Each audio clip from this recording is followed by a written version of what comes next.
We are live. Udonando. Udonando. Udo. All right, y'all. All right. Hey, I appreciate everybody for being here. This is a slightly different time than normal. I had to make sure all my new gadgets and devices were working properly and some other stuff going on too. But I'm glad you guys are here. All right, this is Ask Me Almost Anything. I'm your host, Derek O'Foddermore, here with the Medicine Shell. I teach Igbo spirituality, cosmology, and culture here on the channel. If it is a topic that you're interested in, hit the subscribe button immediately. If you're here, hit the like button, by the way, right? So we are building a community of individuals who are on the same learning path, who are interested in the same things, who are looking in the ancestral direction. So when you hit like, YouTube sends this to people that are similar minded to us, right? And we're not many in the world. So hit that like button, hit that like button, hit that like button. I've never really explained why the like button matters. Yeah. So what was I saying? Yeah. So if you are interested in learning more, join the Patreon at patreon.com/the medicine show. Let me type it here. Patreon.com/the medicine show. So step one, click that link. Step two, pick what tier you want to be on. There's benefits for every single tier. So we have our library. I call it the medicine library. It has like over 300 books, documents, things like that on ancestral spirituality, Odinala, all the different topics that I'm going to be discussing on this live. You can also check the recommended folder. Like, let's say you're new and you don't know where to start. And these are for people that are already on Patreon, right? The hyperlink isn't live. Okay, I guess you have to copy and paste it. I don't know why. Maybe they do that on purpose. So, as I was saying, yeah, the recommended folder, if you're starting, it tells you like start from here, end here, that kind of thing. Levels of difficulty, all that stuff. But yeah, we are live. The way this works is you ask me whatever and I answer, typically about ancestral spirituality, but we get into different topics here. I am here as long as you guys have questions and topics to talk about. Once they run out, I run out. The questions almost always run out at the exact same time every single time, right? I never set a schedule, or not a schedule. Well, I never set like an end time for the lives, but they seem to naturally end at a similar time. So, all right, let's see what we have here. Let's do 10. Once we get to 10 people, we'll go ahead and begin. Okay. Once we get to 10 people, we'll go ahead and begin. Okay, and there will. Phoenix, is it possible? Is that a feature? Can you look that up? Is it possible to make hyperlinks live? Damn, that's a nice camera. I appreciate it. Yeah, appreciate it. I'm learning how to use it a little bit better. It's the camera I've been using for the last few lives, but I've now figured out how to put the settings that make sense to like my setting and my skin tone and all that stuff. So we're getting better. Oh, we've hit 10 people. Lise, hold on. Lise, say.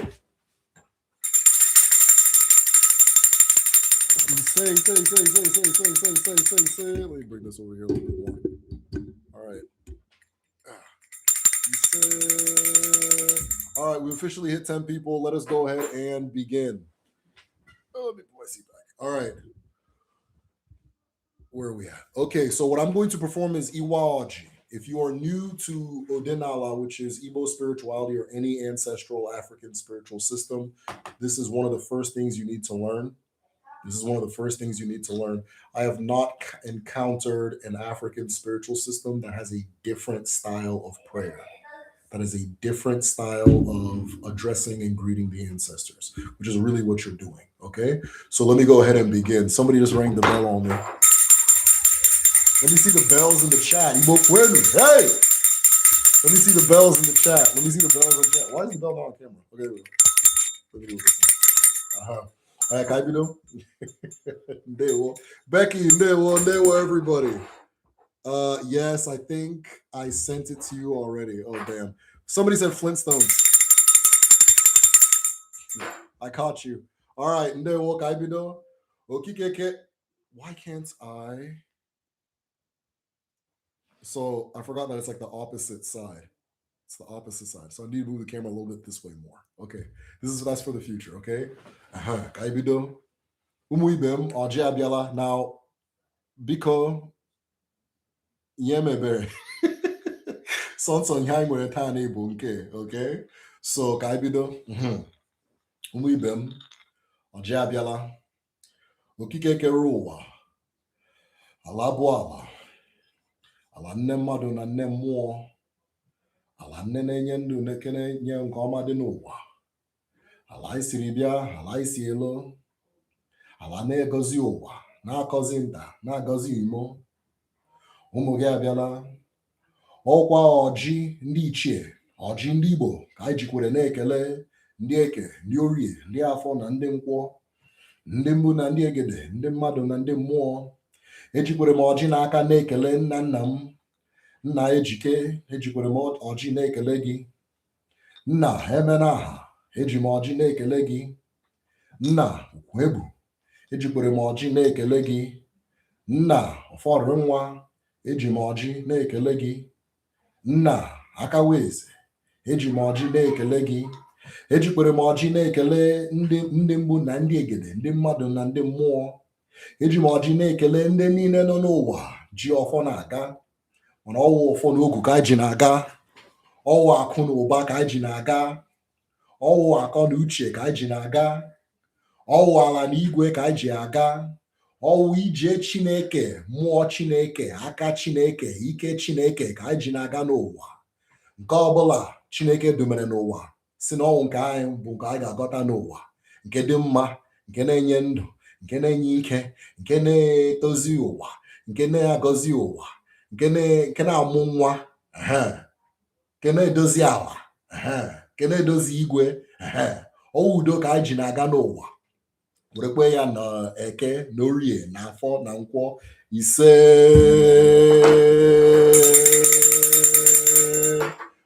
All right, let us begin. So for those who don't know, anybody who thinks, I'm going to clarify in case anybody thinks I'm putting juju on them. I acknowledged the creator, right? And this is actually, I'm going to explain this because we got into this topic in the traditional medicine class, and I think I need to talk about this more. So listen close to what I'm about to say. This is really important. If you want to understand Odinala, which is Igbo spirituality, or really any Black African spiritual system, diasporic, so on and so forth, listen to what I'm about to say, okay? So what I just did, whenever somebody wants to start learning Odinala, I always tell them to start in two places. Place number one, learn the names of your ancestors, right? Learn the names and the stories of your ancestors. So on Patreon, we have a group study. And before we start the group study, I perform this ceremony for us. And what I'll do is I'll ask people what ancestors they want to shout out, right? Do you have any ancestors you want to give shout outs to and acknowledgments to? And people will give me ancestors, but I always ask them, okay, tell me the story of this person, right? Tell me the story of this ancestor. So that when I'm saying the name, I'm feeling the spirit of that person and I'm acknowledging the spirit of that person, right? It's not just as much as say the ancestors. It's okay if you don't have names, but part of the journey is spending as much time as possible through the entire journey of life, learning as many names as possible. As many names as possible. After today, I may have one additional name. I've encountered an uncle that knows an ancestor older than the oldest ancestor I'm aware of, right? So learn their names. But the reason this is important and the reason I told you guys to listen close is because what I'm actually doing is I am giving acknowledgments, okay? I am giving acknowledgments. And I'm giving acknowledgments to everything that is present and everything that is, worthy of acknowledgement and everything that is being represented, right? So I acknowledge the creator. It doesn't matter what your belief system is, something created all of this. If it was a big bang, if it was a big ass Jewish guy in the sky, if it was Chineke, if it was whoever, right? Chineke is our creator's two, mother and father, right? It's not one person, right? So Big Bang, big Jewish guy, Chineke, whoever it is, something created all of this, right?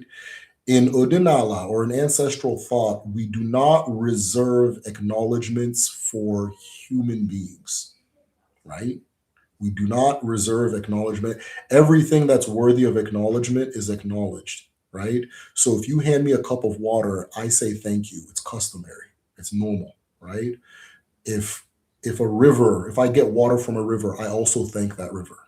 You understand, right? There's an ilu that says, "Greet the blind and the deaf man in the morning. If he does not hear, the earth and the sky hear." Right? More or less what it says. You understand? So it is customary to give acknowledgments, even if that acknowledged isn't going to immediately say, you're welcome, do, right? That kind of thing. So whatever it is you believe that created the universe, right? I said Okike Keroa, creator who created it all, the universe, right?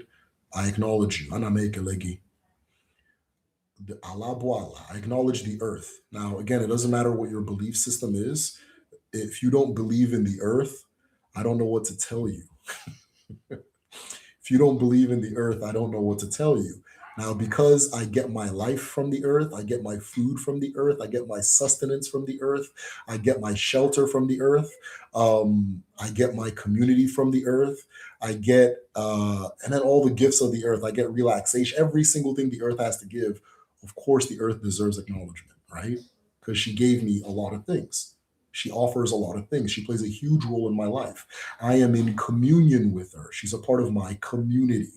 It is not just an obstacle to be traversed, right? It is a different worldview. It's not an obstacle to be traversed. Odinala comes from an indigenous people. Indigenous spiritual systems require that you have a relationship with the earth because the ground you are standing on is your ancestral land. And if you keep the relationship well, it'll also be the land of your children and their children and their children, and so forth. So there's an obligation to have a relationship with the earth. Now, on top of that, if I'm acknowledging all of my ancestors, right? If I'm acknowledging all my ancestors, I'm giving, if you want to call it a shout out or an acknowledgement or paying respects or reverence or veneration to all of my ancestors. There is not a living thing on planet Earth who does not have the earth as one of its ancestors, right? As I'm saying these things, there's something you have to understand. African spirituality is not based on belief. African spiritual, we talk about this in our group study on Patreon. We talk about this in the traditional medicine class a lot. African spirituality is not based on belief. Okay, this is one of the things that when as you're making, maybe people are making the transition, they grew up Christian and they're trying to understand what we're talking about over here. It is not based on belief. What do I say about that, right? If I say that the earth is one of my ancestors, it's not because somebody in Greece wrote it out on a piece of paper and now I have to like convince myself that that is true, right? I know that I was created by my mother and father. And they were created by their mother and father and their mother and father and their mother and father. And if you go all the way back, you're eventually going to arrive at the earth. True or false? True or false? You're eventually going to arrive at the earth. So the earth, as a fact, is one of your ancestors. Oh, dude, the earth is not a human. Okay. Okay.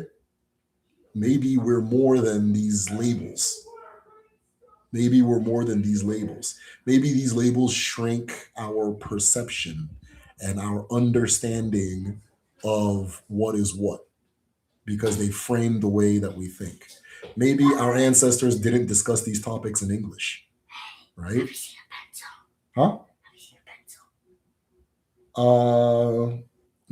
No, I haven't seen a pencil. No, sorry, buddy. Oh, actually, yeah. Hold on. All right, where? Yeah. Walk. Right? So back to what I was saying, right? Maybe these labels are confusing because if I said a human being in Igbo, I would say mad, mad, mad. What is the meaning of mad? To know, knowledge, consciousness, awareness. It also says something beautiful, something good, something beautiful, something good that is conscious and aware. All of that little word says all of that based on the context of where you put it. And then madu, right? Alive. So a person is a living consciousness, is living good, living consciousness, living good, which means that there are non-living consciousnesses too, right? See, just that little linguistic change, all of a sudden the framing changes for the whole thing, right? Madindo, right? Consciousness that is alive, goodness that is alive. You understand? Okay, so then there's some of it's not living. So now you're understanding why we're acknowledging all these things, whether living or dead. Death is not the separator of community. Death does not end community. Living does not begin community, right? Humanity does not begin community. Non-humanity is not the end of community. You understand? Right? So back to what I was saying. So I acknowledge the earth because that's definitely, as a fact, one of my ancestors, right? They say that there's like 6 chemical building blocks for life. Somebody, somebody give me the real numbers. Give me the real numbers. There are 6 chemical building blocks for life, and like some like phosphorus and nitrogen and things like that, right? And 4, I think, come from the earth, and 2 come from the sky. Well, our ancestors say that one of our ancestors is Allah, the earth, and her husband, Igwe, the sky. You understand? Right? Let me tell you again, we're not talking about belief. Let me tell you how real this is. So, in the ancestral tradition, in Odinala, the Igbo tradition, we have this folk tale um, of how human beings came to be, right? And the story, just real quick, the way the story happens is that somebody said that part, awesome saying, cool. The way, oh, Derek, by the way, I did respond to your message. I don't know if you got my email. I'll get to all that. I'm gonna read the. I'm kind of cooking right now. I'm kind of cooking right now, so I'm gonna read you guys' comments. Keep the comments coming though. Keep the comments flowing. No, don't stop. Right? Okay. So what was I saying? There's this folktale, right? There's a story, or this is ancestral story, where the human beings come to arrive because the earth erected 2 mounds, 2 termite mounds, specifically termite mounds, right? And those 2 termite mounds were stricken by the sky, by Igwe, with thunder. I always say lightning when I mean to say thunder. We're stricken with thunder. So the bolts, cow, cow. And then when that happened, the 2 mounds peeled, and there was a man and a woman both standing there. You understand, right? A man and a woman standing there. Also acknowledge the fact that they're being created at the exact same time in the exact same way. Also acknowledge the fact that they're being created. Why is my fingers not even? At the exact same time in the exact same way, right? That's a whole different discussion. You guys want to talk about that? We can do that, right? And 2 human beings came out, man and woman. You understand? Now, according to the scientists, right, there's 6 chemical building blocks for living things. Like when they search planets, they want to know if there's life there. They look for these 6 ingredients. You understand? 4 of them come from the earth. 2 of them come from the sky. Okay. I think and the way it comes from the sky is by way of lightning striking. I think nitrogen. I could be wrong, right? What I'm saying is true. The specifics may be off, like the amount that comes from sky and the earth, that kind of thing, or maybe the chemical, right, or the mineral, whatever the hell you call it, right? Element. Yeah. So I think nitrogen is one of the ones that come from the is synthesized by the striking on the ground, but I could be wrong, right? So somebody double check all this, fact check me. If I'm incorrect, I'm incorrect, right? So as I was saying, right? So as a fact, one of your ancestors is the sky. One of your fathers is the sky. One of your mothers is the earth. Just this is not even like that's what he believes. All right, if you don't believe it, then cool. You understand? Maybe you were made out of fucking marshmallows or something. Maybe you were made in goddamn Saturn or something, right? Maybe you were made of ribs. Maybe you were made of ribs. You understand, right? But this is facts, right? And so what I'm doing when I'm breaking all G's, I'm acknowledging my ancestors. In order for me to acknowledge my ancestors, whatever created the universe has to be acknowledged. That's one of my ancestors. The earth and the sky have to be acknowledged. That's one of my ancestors.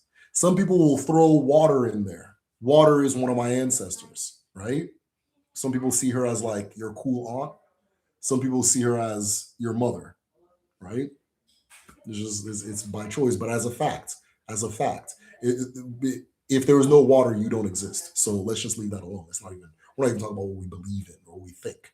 It is what it is. You understand, right? There's an ilu in the Igbo tradition, and I've shared this with you guys a lot, especially in the group study, that says that um, when an Irishi fails to do what the Irishi is supposed to do, we use it as firewood. An Irishi is a figurine, place, anything that is built to channel a spirit. And so if you give me a figurine and you say this thing is supposed to make you run fast, and I grab it and I start running and I'm slow as hell, use it as firewood. There's no obligation of belief. If it's real, stick with it. If it's not real, don't stick with it. So anything I say, go fact check me. Okay? Anything I say, go fact check me. If I'm wrong, don't listen to me. Don't believe me. You understand? Right? But I respect my words. I respect the words that come out of my mouth. So I take my time with what I say, and I say the things that I tend to know. And if I don't know, I'll correct myself. So help me get those corrections if need be. Right? But that's because that's the way it works. Millions of years of doing this, these are the conclusions we've reached. You understand? Because of experience, because of what we've encountered, because of what's real. Okay. So as I'm giving my acknowledgments, I'm acknowledging the earth, I'm acknowledging the creator, I'm acknowledging the sky. And then I personally, just to show you guys an example, acknowledged my forefathers. Now, I'm the first son of the family, so it's my obligation in the Igbo tradition to acknowledge the men on my father's line. You understand? That's my obligation. And then other than the daughter, the first daughter, the Ada, everybody else can acknowledge whoever they want, right? But it's my obligation to acknowledge the men on the paternal side. You understand? She acknowledges the women on the paternal side. Then everybody else can have their fun. You understand, right? So I'm acknowledging all these things, and then I said that uh, today we're gonna have all these great things. I can't remember all the. I really can't remember what I was saying because I was kind of in the zone, right? I said we're gonna have all these great things. So that way of all those. Why am I going into this long rant about this, right?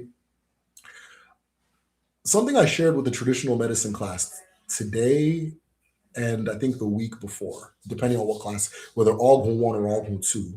Our traditional medicine class, if you're interested, just join the Patreon at the highest tier and say, I want to be put in the traditional medicine class. That's for like people who are healers, people who want to learn the Debia work, the art of Adibia, traditional medicines, like the higher concepts in Odinani, not just like casual, but you want to go in, right? You want to go all the way in, or you're looking to become a Debia. You understand, right? You're going to become a traditional healer and source of divine knowledge. Okay. So what was I saying? I forgot what I was going to say. I think I forgot what I was going to say. Somebody remind me what I was talking about. I'm ready to upgrade the Is tier. He said, hey, you know, one of my favorite Black American proverbs, right? Black Americans have a lot of proverbs, but we never call them proverbs, right? One of my favorite Black American proverbs is, why shoot the breeze about it when you can be about it? Why shoot the breeze? This is a Black American Elu. Why shoot the breeze about it when you can be about it? I'm not a tattoo person, but if I can get a tattoo, man, you know, I might put it right here. It's one of my favorite Black American proverbs. Why shoot the breeze about it when you can be about it? That comes from Nasir Jones, Nas. That comes from Nas. If anybody knows what song that comes from, put it in the chat. I'll ring the bell for you. If you know what song that comes from, put it in the chat. I'll ring the bell for you. Why shoot and don't Google it either, right? Don't Google it either. If you knew it, you would post it in the next 10 seconds. 10, 9, 8, 7, 6, 5, 4, 3, 2, 1. Okay, you guys must be young. You understand, right? So that is one of my favorites. So if you're joining Is It here, let's do it, man. I appreciate that. And I appreciate everybody that's been supporting. One of the things that's cool about this community is you guys, like we've been together for so long, and we know each other very well, and you I open myself up a lot, and you guys have never once made me okay. Wait, there's been a few times you made me uncomfortable. 99% of the time, you guys have not made me uncomfortable. You guys have not made things difficult for me. We've always had a lot of understanding between each other, um, and then like I love like so I call the Patreon community the village. So I like when members of the village like meet each other and start kind of hanging out, like going to each other's concerts and supporting each other's art exhibitions and that kind of thing. Like it's been dope. So yeah, man, I'm super grateful for that. So if you're upgrading AZT, I really appreciate that. One day, I like it. I think nitrogen and phosphorus come from the sky or the air. Exactly. Thank you very much for that, John. You're 100% correct. Then sulfur, phosphorus. Okay, I'm gonna go start reading you guys' questions. I forgot what I was ranting about, so that is my alcohol telling me that enough is enough. By the way, I did respond to you. Okay, Odinala, it's an awesome saying. Cook, my dude. Appreciate it. Appreciate it. Four organic elements: carbon, oxygen, hydrogen, nitrogen. Thank you, Odinala. Sulfur and phosphorus. I think nitrogen, phosphorus come from the sky. Very dope. Amadioha also has a connection to lightning. Good harvest, nitrogen created by lightning. Exactly, exactly. Speaking of good harvest, so my next video, I was working on a video on water spirits, but I was like, you know what? No offense to anybody, but I've spoken about water spirits a lot, right? I want to talk about something that I have not talked about and I have actually not even looked into as well as I should. So I started working on a video on Njoku Ji. Njoku Ji. Njoku Ji is the Abara of yams. The Abara of yams. And a lot of people hear that there's an Abara of yams and it seems random. Oh, maybe because they like to eat yams, right? That kind of thing. And I started looking into it and looking into it and looking into it. And I have cracked a code, a historical code that I don't think anybody, you're not going to hear from anyone else. I don't know who else knows this, right? I have found something really interesting related to the Yam and African people as a whole. And so in the video, I'm going to make the statement that Njoku-ji is the most important Abara in the history of Africa, right? In the history of Africa. You understand? That's what I found. And I'm backing it up with all types of evidence. Like I said in the last live, this video is for me, right? Some videos are for me. You understand? Some videos are for me. And this is one of the ones that's for me. So if two of y'all want to hear about it, cool. This is for me, right? Cool. If two of you guys watch the video, cool. This one's for me, right? So yeah, speaking of the good harvest, things like that, yeah. Unfortunately, so I've been recording all weekend and last week. Everything I recorded is gone. I'm going to try to salvage it tonight, but if it doesn't, I'll just re-record it. It's okay. Recording is never the hard part. It's the overthinking before the recording that's always the issue. So something I need to get over. But sometimes that overthinking takes me to good places, which this one did. This one did. So I'll do one. How can you describe the term energy or energies in Igbo? Is there any word for it? Chibuike? Yes, 100%. A lot of words for it. Of course, Ike is energy, right? Ike is energy. Ike is energy. Ike is the power potential of something. Energy. Ike. The phrase Abara. Abara. You've heard of Abara. When you ask people what does Abara mean, they say it means the god, the gods. It doesn't mean the gods. Abara is an energy. Abara is an energy. Abara is a power. Is a power. Look at the word. Abba. Abba. It does something. It does something, right? It does something. A power potential. A power in action, actually, not even a potential. Abara. Ara. Over and over, over and over. It perpetually does something. So if somebody says, Anyanwubo Abara, the sun is an Abara, right? What does that mean? The sun is a constant power. It is a constant power. It is it is a power that holds up creation and allows creation to be what it is at the moment, right? Again, is this a belief? Hell no, right? It's not a belief, it's a fact. That's why you can say that certain people blabber. LeBron James blabber. You've heard people say things like that, right? LeBron, not specifically about LeBron James, right? LeBron James blabber. You understand? My grandfather, before he passed, I flew back to kind of spend time with him, and he was a little senile, and he was part of his being senile. He didn't want to eat. He only wanted to drink Coke and eat bread. Which, if you know him throughout his life, it's so interesting because as you get older, you become young again, and as throughout his life, that's what just he did. He just bread and he loved bread and Coke. You understand? So by the time he was old, that's just all he wanted to do is eat bread and Coke. You understand? And so we were trying to get him to eat real food, and one of my uncles, who's like hilarious, he's so funny. I mean, I don't know if he'd make it. I don't know, but he has this like really bassy voice. He sounds like a blues player, right? Very cool, was the coolest uncle. I feel like having cool uncles is a canon event for any person who's trying to live a good life. You have to have cool uncles, cool uncles and cool aunts. My bad. You have to, of course, everybody knows you have to have cool aunts, especially the rich aunt, right? Especially the one that swings by, gives everybody gifts, and gets the hell out, right? Because she doesn't want people in her business. You have to. All these are canon events. But he's my cool uncle, and so he told my grandfather that you need to eat your food so you can be like Taiwan. My grandfather is like really into geopolitics, and so my grandfather, who was senile, he starts laughing. He said, "Hey, Taiwan Babara, right? Taiwan is an Abara. Why is Taiwan Abara? Because of their proficiency with electronics and that kind of thing, right? So an Abara is a power. Ike power Abara power. Haninebu power. So, Chibika, I hope I answered your question. You're welcome. My biomed degree comes in handy sometimes. Okay, perfect.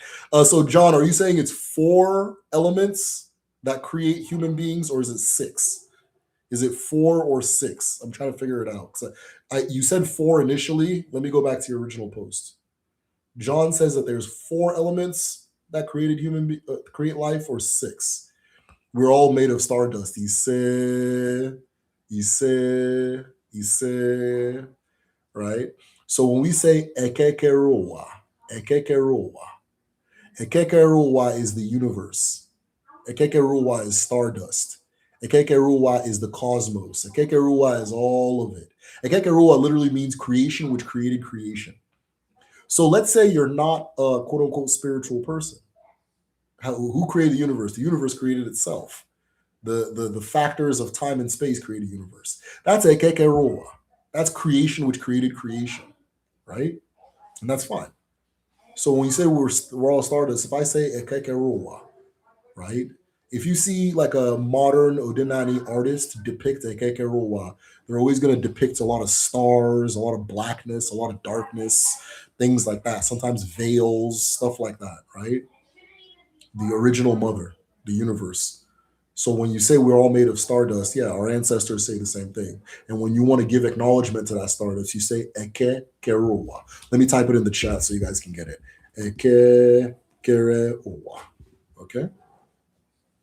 So John, was it 6 or 4? Is John still here? Is it 6 or 4? Where's John at? Somebody go find John. Somebody go find John. We're trying to know, is it 6 or 4? Okay. Anyways, we'll figure it out ourselves, right? John has done his part. I think nitrogen phosphorus came from the air and sky. Perfect. Okay, that's exactly what we were saying. Okay, cool. Congrats on that biochem degree as well. That makes sense. Definitely not chem major. Blah blah blah. Oh, I figured. Aduma. Dio pals. What's Dio pals? Peace, peace, Tiffany. I hope you're still here. I'm catching up on the comments. Peace, Tiffany. I want to put I want to be put in the medicine class. So, Emeka, I'm not going to remember if you can put it here. Just message me on Patreon, okay? If you message me on Patreon, I'm putting you on immediately. This is the last 2 weeks of this cohort, and then we're starting the next class, I think either March or February. I'm not good with dates, but it's either going to be March or February, so I'll double check and see, okay? I think actually it's going to be March because I wanted to take time off since I haven't released videos in a long time to focus on kind of getting a stockpile of videos. So I think March. Odinma. I think I'm missing things. Chibika, I believe the term spiritual energy is more. More is also an energy, right? More is also an energy. Odinma. More and Abara. Becky is kind of correct. So more and Abara is the same word. It means the same thing. The difference is Abara is like kind of a higher sense of respect than more.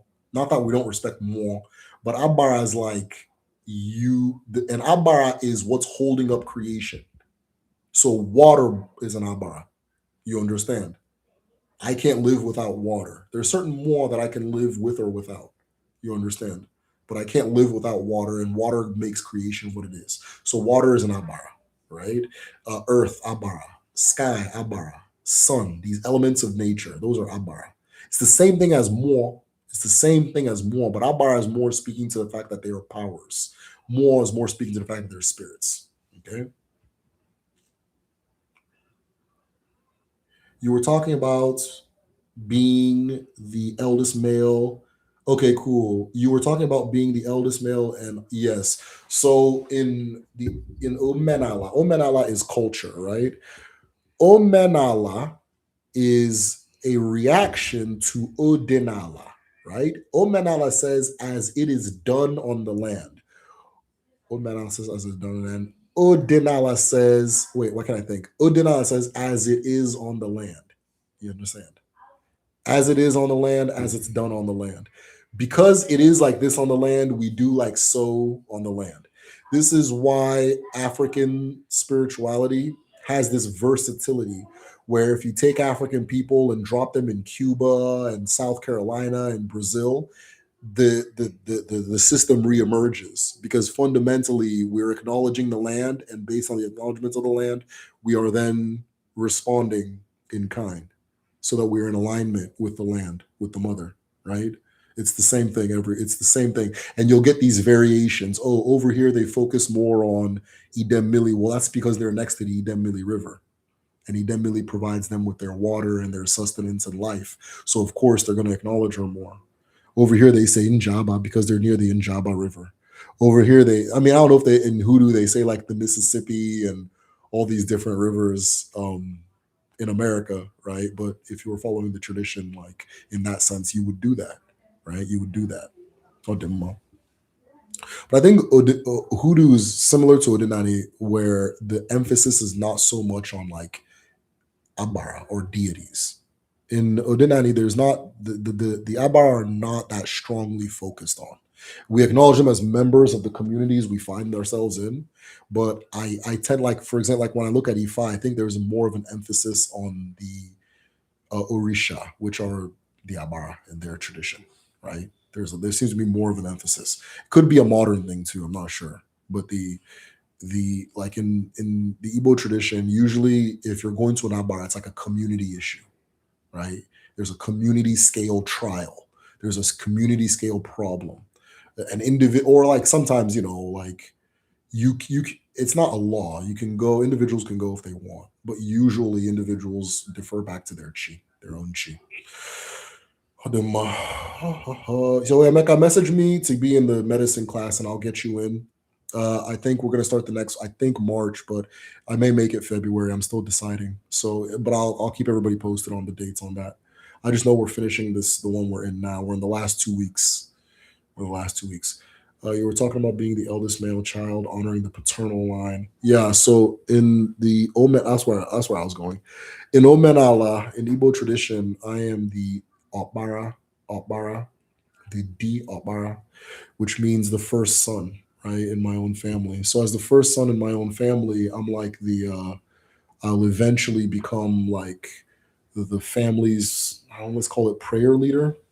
I'm the person who is obligated to keep the connection between the living members of the family and the deceased members of the family tight, right? That kind of goes back to the original rant, and maybe I lost my point when I was doing that one. Um, the reason ancestors are important is because they're part of our family. It's not because the ancestors are going to give us some magical powers or they're going to, we have ancestors and somebody else does. Everybody has ancestors, right? But the reason that they're important is because they're parts of our family, and death does not end family. So the way I say good morning to, maybe I'm a little kid, I'm saying good morning to my mother and father, or now I'm a father, I say good morning to my children. Is the same way I'm going to say good morning to my ancestors. Now, as the first son, if people forget here and there, that's fine, but it's my obligation to make sure that's done daily, because eventually I'm going to hold the family awful, right? Which is the ancestral staff. And I can go into that if you guys are interested, but I think most of you guys know what awful is anyway. And so, yeah, then I give acknowledgments to the men on my father's line. I haven't heard that one, but I love our sayings. Yeah, it's just a line from a song. The song was "Take It in Blood." I love that line a lot. It's just I was like, oh damn, that was cool. You know what I mean? So I'm gonna call it a Black American Elu. Is it too late for me to also start the Igbo language class? Igbo language class. This is the last month. I think they got 4 more weeks, 3 more weeks to go. So, but you can get into the next one. You can, if you have time, you can do both. You can do both at the same time, but that means you'll have class Monday through Friday. So I usually recommend do one at a time, and I usually recommend starting with the language. But if that's not super important, like to you personally, you can go ahead and start with the medicine class. The language class makes the medicine class easier because once you understand the language, if I say a term, if I say Eke is creation. Well, if you know Igbo, you know that Eke is something that's created, creation. Something Eke Nyeke Eke. You just know that intuitively. So if we're in the medicine class and we're talking about these concepts and I use a term, if you can speak the language, you pick it up quicker because like, oh, that's what that means, right? Oftentimes I'm explaining words because my audience primarily speaks English. You understand? Though I've been tempted to making a video on Igbo. I've been tempted. I may do that soon. I'll ask my grandmother about that. My favorite AA proverb is if you stay ready, yeah, if you stay ready, you never have to get ready. Yeah, 100%. All smiles be ndewo one day. Ndewo. I like that one. Who there's a somebody has a song. It, I think Sugar Free. Here I am talking about Sugar Free on a damn spirituality live. I think Sugar Free has a song, and that's the chorus. Um, but yeah, yeah. I grew up in Nebraska, so a lot of my interactions with Black American culture is music. Most of the Black people there were like mixed. Like a couple of guys from Alabama just ran through the whole town in the 80s and went back. So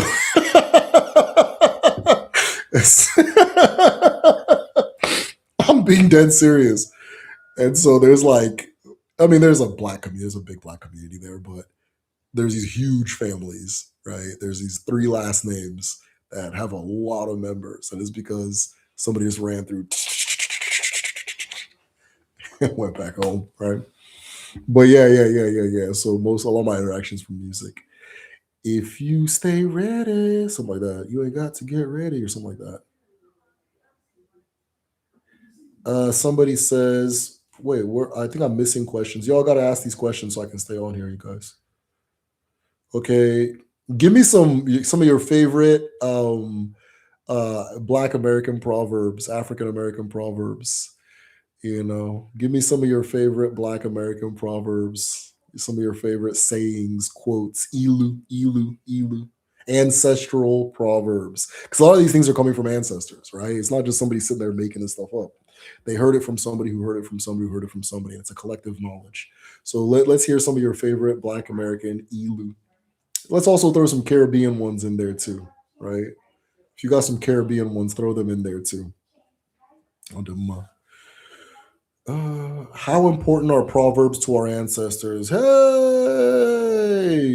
where's proverbs created? Proverbs. They say that Chinoa Achebe is like credited for saying this, but it's a common saying in just Igbo thought anyway. It says that proverbs are the oil that we use to swallow words. Is the soup we use to swallow words. Yeah, that's the best way to say it. Proverbs are the soup we use to swallow words. So if you've eaten, I don't know if you've had Nigerian food before, right? But a lot of the dishes are going to be soups. And then you'll have this loaf of gari, sometimes fufu, sometimes pounded yam, right? You have this white loaf, yellow loaf of something. You'll roll it as a little ball and you'll dip it in the soup and you'll swallow it, right? Now, a lot Nigerian food has become very popular, and a lot of y'all like to chew. A lot of y'all like to chew it. I've decided to accept it. Okay, fine. You know, once something leaves your borders, it becomes what it wants to be. So if Americans want to chew gari, that's their business. And if they like it, they like chewing the gari, but normally you're supposed to just swallow it because what you're tasting is the soup. What you're taking in is the soup. The soup is what makes it swallowable, what makes it go down smooth, what makes it taste good, what makes you want to get another one. So the importance of ilu is that it's words are like the gari, words are like the fufu, as people tend to call it these days, right? And the not that fufu is a new term, but fufu specifically, I mean, this is me being a nerd. Fufu is specifically cassava, right? 99.9% of you guys that say you're eating fufu have never had fufu before. If you smell fufu, you'll pass out, right? That kind of thing. But some of you guys are aburu. You guys, some of you guys eat fufu, the fufu willingly, right? But yeah, I don't eat fufu. You know, I'm too much of an Americana. You understand? So the what am I saying? So the importance of proverb or ilu is that it goes back to that ilu that says that is the soup we use to swallow words. You understand? It's what makes conversation sweet. It's what makes conversation taste good. It's low key the point of even speaking, right? So that is the importance of ilu. The the general understanding is that you're not really an articulate person if you don't use proverbs in your speech, if you don't use ilu in your speech. The way we know somebody is articulate or actually understands what they're saying is if they can express it in with ilu, with proverb. So anything pertaining to Igbo culture, ilu, again, proverb, super important, extra important, right? Um, you also got to think about it this way. If I have something that I want my great grandchildren to understand, and if I can codify it in a way that is aligned with like a universal truth and pass it to one person, once you hear an Ilu, you don't really forget it. You may forget little details, but you don't really forget the gist of it. That thing will go on for generations and generations. It's like almost like a little envelope that you can write a message to your descendants and send it to them. And they're also envelopes you're receiving from your ancestors as well, right? So, you know, earlier I was talking about Black American proverb. These are things that ancestors were saying to their kids and to their people and to each other. And it gets passed and passed and passed and passed and passed. And so when you're speaking to somebody and you drop one of those, it's easy to establish a common understanding, a common understanding when you use proverbs in your speech, right? It's easy to say a lot using very little. It's also a window into the worldview and the world approach of your ancestors. So yeah. Yes, you've spoken about water spirits a lot. Yeah. So I said let me put the water spirits to the side and talk about some things I haven't spoken about.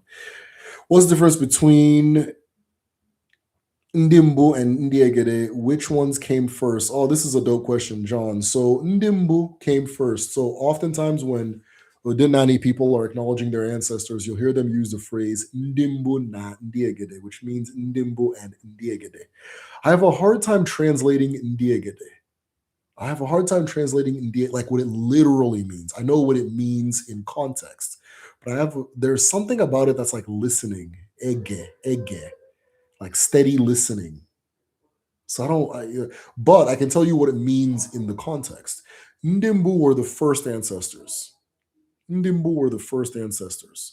The general idea is that Ndimbu existed before death. Ndimbu existed before death. Ndiegede existed after death, right? So in The Christian tradition, they have a BC AD. We have Ndimbu Nandiegede, right? We have Ndimbu Nandiegede. Now, why is that distinction made? Because Ndimbu operated on one set of principles since they don't die, right? And Ndiegede operated under another. Ndiegede are the ones who had to figure out how to live on the earth. They are the source of all human culture, creation, all that stuff. Ndimbu are the source of our connection to the source, which is Chi, the original father, and Eke, the original mother, right? Chi, the original father, Eke, the original mother. Chi, the conceptualizer, Eke, the actualizer, right?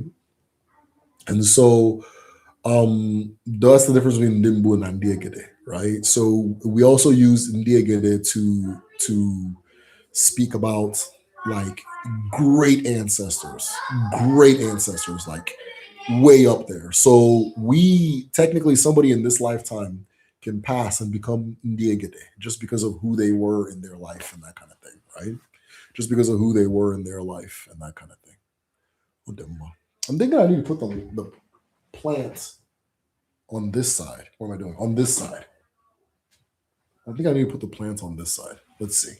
You guys may see me switch it up on the next slide. You see me switch it up, don't be confused. It's still me. What's the difference between them? That was dope. So yeah, there is a difference. So Ndimbu are from there are four world ages in the ancestral worldview. Ogaka, Ogachi, Oganwu, and Ogaazi. And Ogaka is the time before death, is the time before mortality. Okay. We would we existed as, let's say, residents of Ubichuku. We're in the source. We're in the source, right? And we're able to enter and exit creation at freely.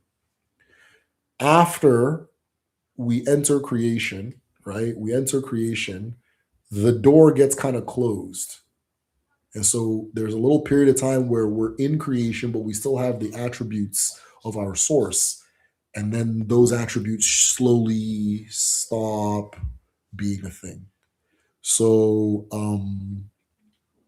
what's said is that, for example, breathing, just being able to breathe was the original means of eating, right? Some would say that we would receive azundo, fish from the sky. You understand? What I think about when I hear this too is I think about like just the process of birthing and impregnation, right? You start off in your father in two forms: a physical form, which sperm cell, right? But also as a concept. Also as a concept. You understand? Some of you guys might not want to hear this, but children exist when. Let me not say it, it's gonna sound crazy.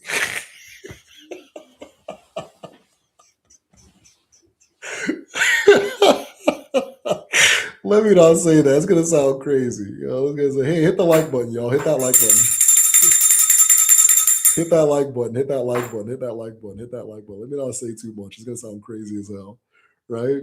But you also exist as a concept in your father's mind. Oh, I want to have children, right? I want to have a kid, that kind of thing, right? Then your father goes to your mother, and things happen, and you go from that animated spark, and you become a part of your mother. Then all of a sudden, when you're a part of your mother, you have to do the things that earthlings do. You have to you have to breathe now. You have to eat now. You have to wake up and go to sleep and wake up and go to sleep. You have to have emotions and feel things. You have to grow and gain limbs and all that stuff. And then you come out of your mother and you're still operating in those rules because you're still in your mother. The earth is also your mother.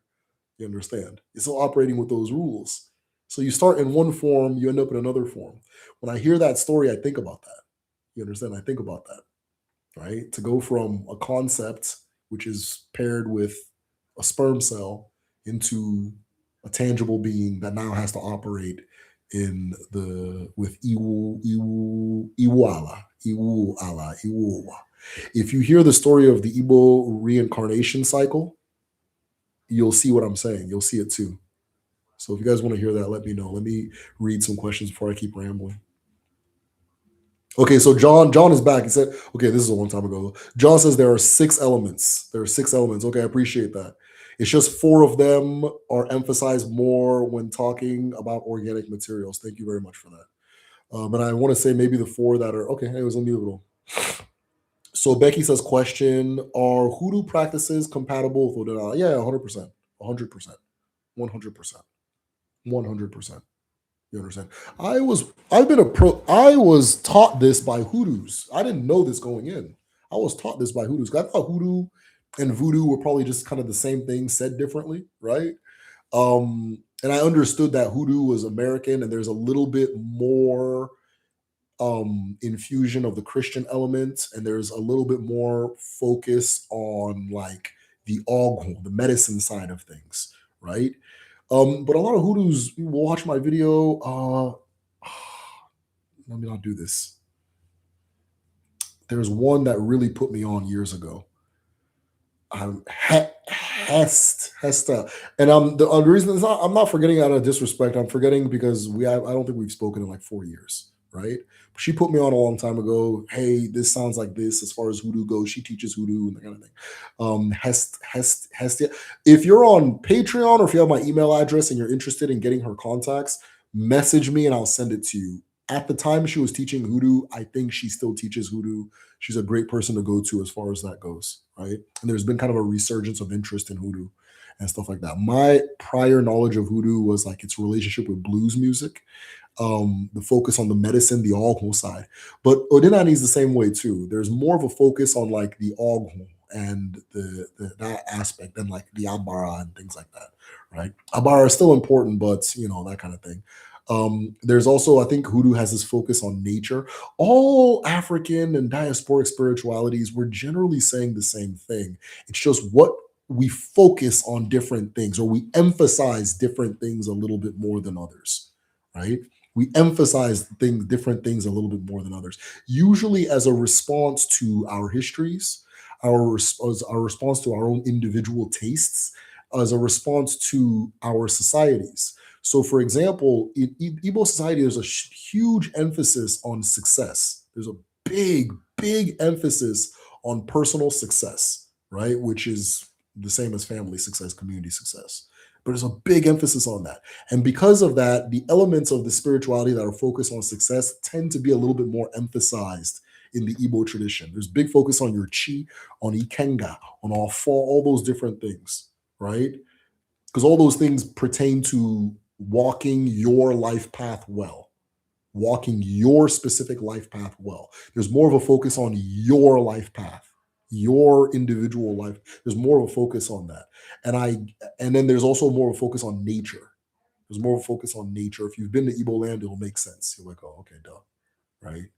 I'm just in a camp. Like I mean, some villages are not the same as others, but like there's a lot of village, damn near every village is, you're in a canopy and there's trees all around you. You're surrounded by forests. We're not like open land people. We live in the forest amongst the forest people. There's a theory that Igbo means forest people. So of course there's a bigger emphasis on nature. So when I look at hoodoo, I also see that same emphasis on like nature and things like that, trees, a lot of trees, a lot of plants, stuff like that. Now I also see things like that you can see from the Congo tradition. And I also see things that you would see more from the like Senegambia tradition, right? The Senegambia, Mali, Senegal, that area from their traditions, right? Like I said, the association with blues, right? When James Brown was talking about, oh no, that's not blues. Muddy Waters, right? Muddy Waters, there's one song he's talking about, I don't know if he's talking about a mojo bag or something like that, and then of course, got my mojo working, James Brown. What is a mojo? So that little, it's a bag of nsi, right? It's a bag of juju. It's a medicinal bag, a spiritual medicinal bag, right? And when you see Senegambia people move around, they always have it on their neck, right? They always carry it on their neck. So I don't. Maybe the term sounds kind of Congo-ish. So it might be the term is Congo, but that idea of walking around with your mojo bag is a very Senegambia thing. It's a very Senegambia thing. And so you see that it's a mix. But one of the things I think Hoodoo has in common with Odinani is this emphasis on nature, on coexist, like just there's a lot of trees and plants and roots and medicine, and that aspect of it, right, is more emphasized, and that looks more like the Igbo tradition to me, right? Um, yeah, things like that.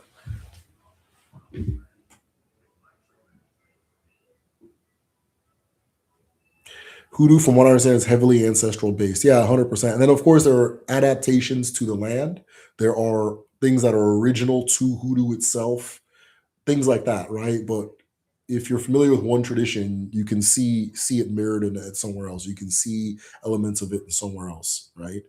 It's not something that just popped up out of nowhere. It's this conversation that humans and ancestors have been having with each other over all these things are conversations. Odinala is a conversation with the ancestors. Ifa is a conversation with the ancestors. Santori, all these different things are it's a continuous conversation. Your ancestor tells you something, you look at it. Well, actually, oh, I agree. That's right. Let me let this person know, and it keeps going and going and going and going and going. So hoodoo is a part of that wider world conversation as we spread throughout the world uh, for based on whatever circumstance these MFs put us, these MFs throw at us, right? It's part of that conversation. You understand? And things like that. And here's another thing that I think I find that Hoodoo and Odinala have in common. And if you are like, you don't, it's so subtle. They're both very subtle, right? So somebody can grow up in the Hoodoo tradition and have no clue. They just never sat down and gave it a name, right? Oh yeah, that's what I mean. Yeah, but that's just like what what do you call that? Okay, that kind of thing. Somebody can like me growing up. I didn't think I was an Odinala person. I'm just a regular Igbo person, right? We're just not afraid of our traditions in my family. You understand? And everything was so subtle. It wasn't like somebody sat me down and drilled me with all this knowledge. And there's a little subtle shit, you know, little subtle things every here and there. The way this is done, the way that is done, the way they. And if you want to, just like with Hoodoo, if you want to sit down and think about it, oh, that's why this and that's connected, and that's why you did that every time. That's why, the things like that. I think who do they do the salt over the back? I want to say a lot of African places do that too, right? Stuff like that, right? Oh, okay, that's why. But if you're living in it, it just feels like you're living your life. It's not. It's not like a. It's subtle. It's not heavy. It's subtle. You understand? That's why, like, whenever people, like, a lot of people try to do, like, oh, we're going back to like African spirituality, and it gets super culty and heavy, and like, you got to wear the thing and have the sister wives and all that shit. That's abnormal. That's abnormal, right? The yeah, it's abnormal. It's the way it's usually it's infused with regular everyday life. You don't like step out of regular life and go do African spirituality. It's all infused in the way you prepare food and the way you eat it and the way you serve it and the way you literally walk and the way you literally talk and what you say to that person and this person and all it's just in there. Where if you live it, it's whatever. But if you want to sit down and think about, oh shit, yeah, that is, you know, and that's the beauty of it.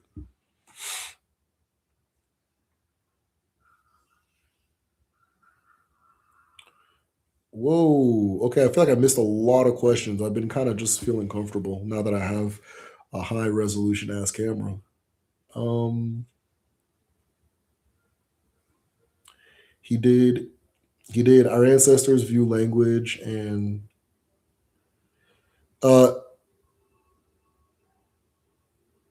Ifa Bemila, can you ask this question again? You said he did. Our ancestors view language and the importance of it? Question mark. I'm not 100% sure what you're saying there. So if you want to ask that again, that's fine. Or maybe you're just responding to what I said earlier. Would you say they are compatible? However, I feel Odinala is one of the many sources of Hoodoo sense. Yeah, Igbo, many ethnic groups. Yeah, exactly. So I was reading this thing. One of the members of our community or the village. He does. I'm probably gonna have him come up here and speak one day if he's not listening right now. If you're listening, you know who you are. But he does very high level research on slavery in America, and he's uncovering things that is, again, people just don't know at the highest level. They don't know at the highest level. He's bringing it to you first. You understand, right? And he shared a document with me, and it was kind of talking about like where they would get people and send people in America, right? And one of the things the document said was really interesting.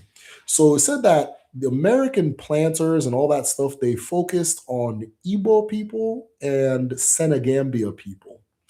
And the reason they focused on Igbo people was, there was two reasons they focused on Igbo people. One of them was because the Caribbean planters didn't want Igbo people.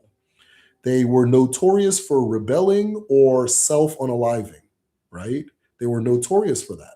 Now, the Caribbean planters are what you would call your modern day billionaires, right? So they have plantations of thousands and hundreds of people. Whereas the Americans, most of the planters had like one or two, not planters, the enslavers had like one or two people. You can't be a planter if you're not planting anything, right? You're just a kidnapper, right? So the kidnappers, they had one or two, three, four, maybe 12 on average. And so they had to settle with what the Caribbean people didn't want. You understand?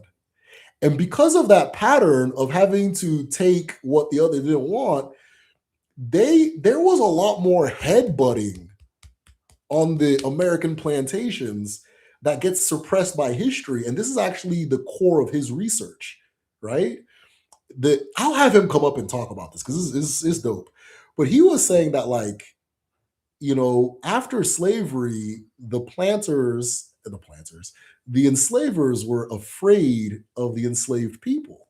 During slavery, they were afraid of the enslaved. And he's saying, yeah, because slaves are dangerous.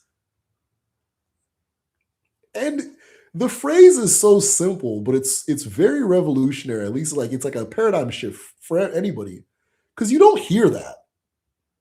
You don't hear that, and it's true. If you have a prison and you said inmates are dangerous, yeah, right. But people tend not to say that because they don't want to say something mean about somebody who's been enslaved. But it's not mean. Why wouldn't they be dangerous? So he has just incredible research on the amount of this that was going on plantations. It wasn't a bunch of, oh yes, a mass, all that. That's not what was going on at all. When slavery ended, and then white people were like, oh shit, they know why they said that. They know exactly why they said that shit. You understand? A lot of those slave owners, they know why their grandfather died. You know what I mean? And he's giving that. There's a book, Murder on Montpelier or something like that, where it was some enslaved Igbo people, and they were enslaved by the family of James Madison, the president, James Madison. And I don't know if it's James Madison's dad or somebody I haven't read the book, and everybody's recommended it to me. I need to get around to it. But these enslaved Igbo people got pissed off, and they ended up poisoning, I think, James Madison's like dad or something, like, or burning down the plantation house. That was really common in America. That was really, but they suppressed that. They don't want that story told, right? There's an elude that says, what your ancestors hand you, you will receive with two hands. What your ancestors hand you, you will receive with two hands. Okay? So if you understand that, you'll understand why certain stories get told, certain stories don't get told. I remember when they put out the Nat Turner movie, and then, like, my brother calls it you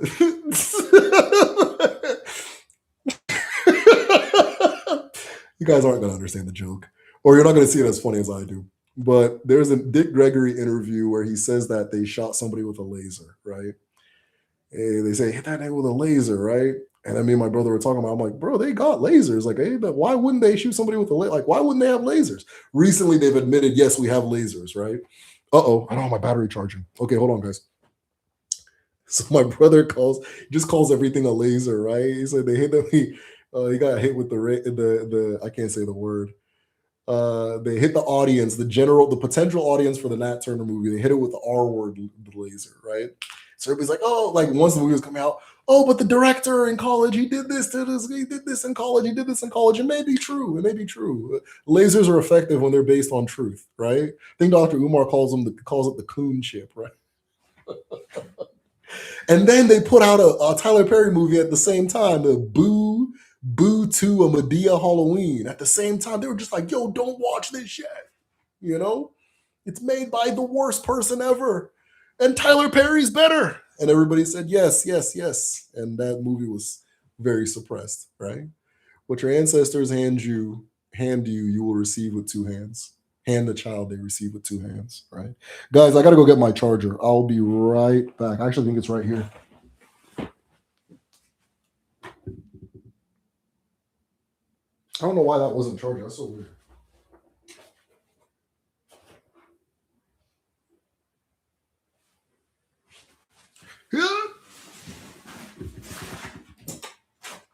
Uh-oh.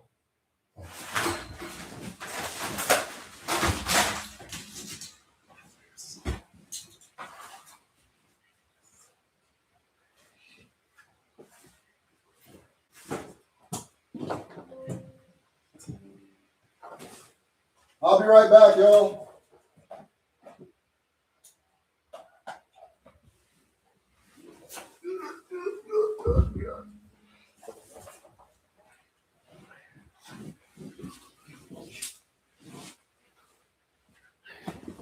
So when they shoot, anyways, back to what I was talking about. So when they hit you with these they don't use lies. They won't use lies. It'll be true and it'll make you mad and that kind of thing. And then you'll go into a moral outrage, and then what needs to be done will be done. You understand, right? So yeah. If you guys haven't seen the pattern by now, right? Well, yeah, when so I have there's somebody who does a lot of research into these things, and he's doing some really interesting work, man. So maybe I'll have him on here soon. All right, where are we at? Where are we at? Oh, maybe okay. How did our ancestors view language and the importance of it? Maybe this is a retype from the original question. Language. Let's go. Language and the importance of it. Hmm. We have an interesting theory about language, right?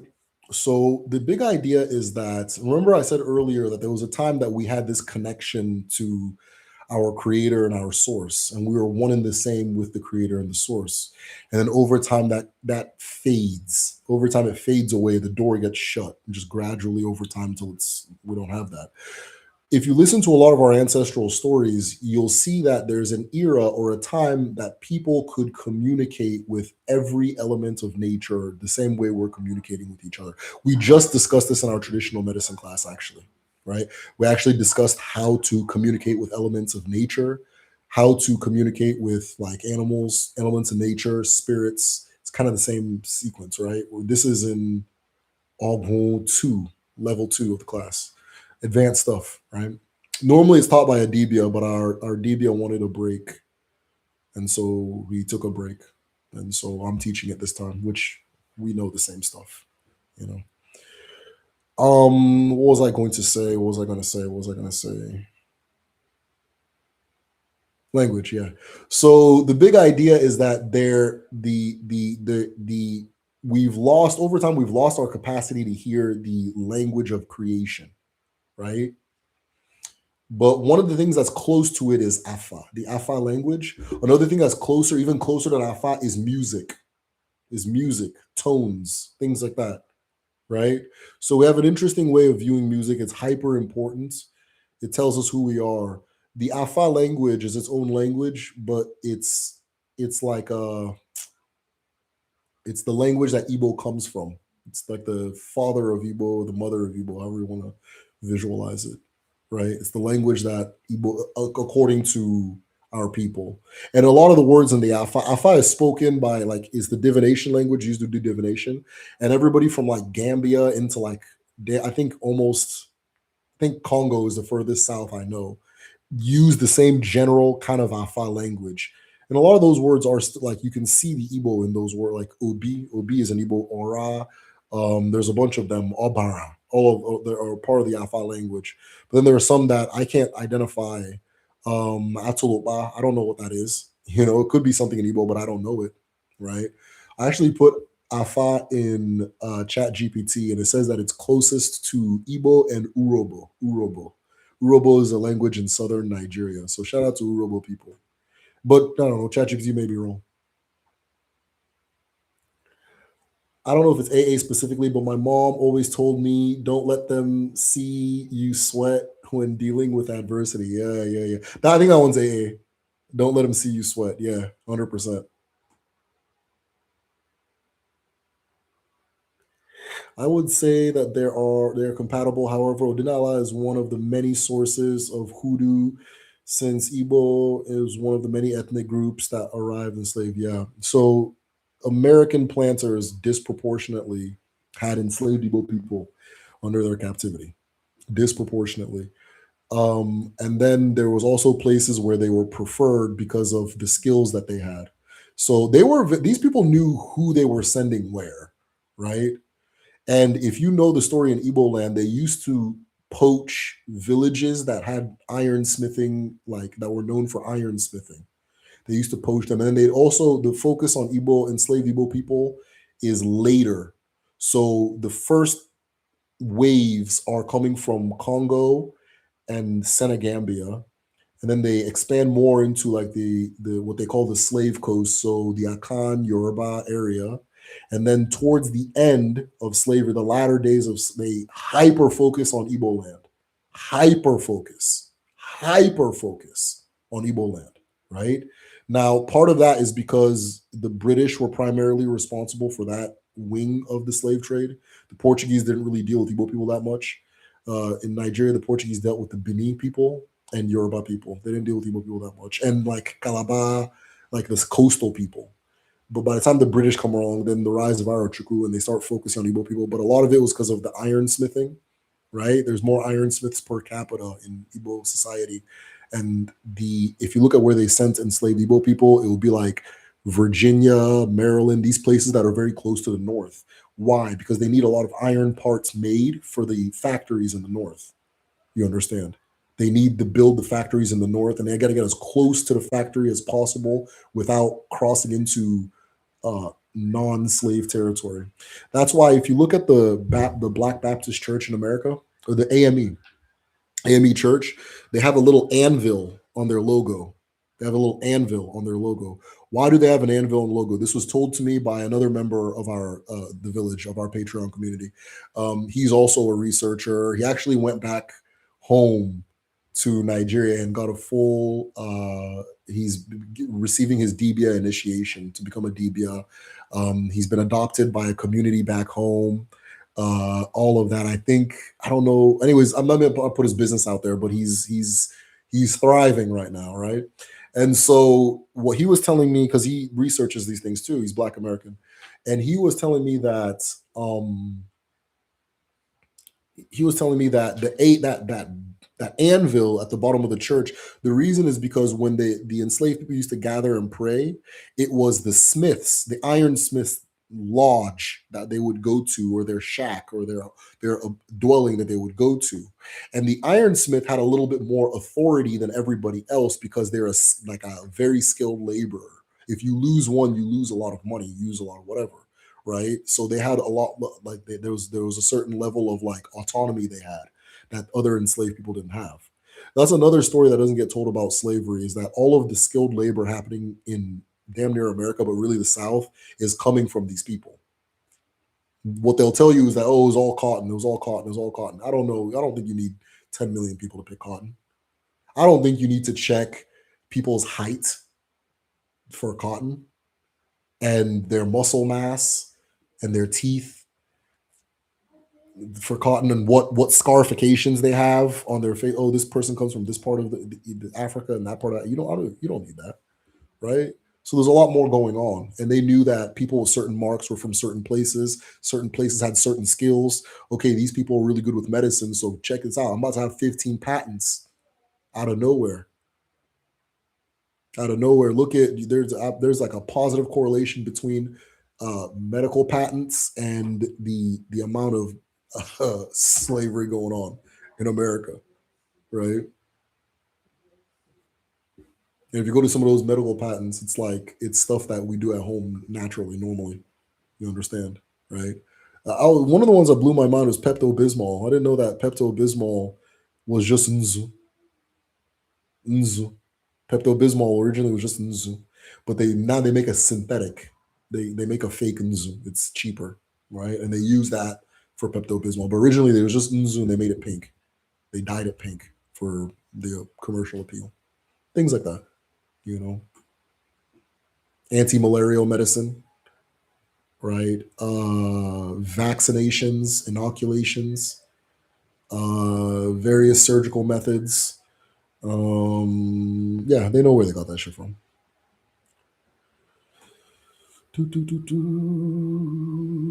Of course, architecture, right? City planning, all that stuff. If I'm in Virginia, why would I? And they got villages of people that plan cities with grids and all that stuff, right? Benin City was on a grid. I want to say Ile Ife too, the Yoruba one was on a grid. A lot of the cities and like places like I want to say some of the ones in Ghana, I'm not sure. Maybe some of the Akan cities are on a grid.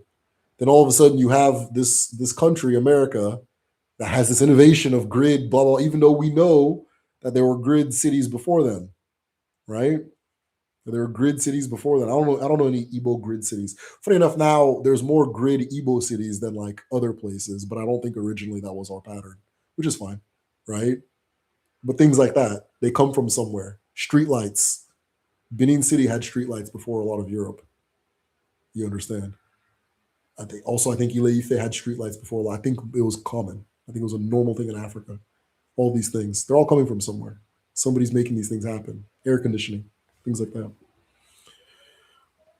Slow and steady wins the race. Yes, slow and steady wins the race. So that story, Tortoise and the Hare, we have the same story in Igbo land, and the story is actually it's told as how death arrived in the world. I'll tell the Igbo version of the story. You understand? But listen to this. If you are familiar with the Tortoise and the Hare story, listen to what I'm about to share.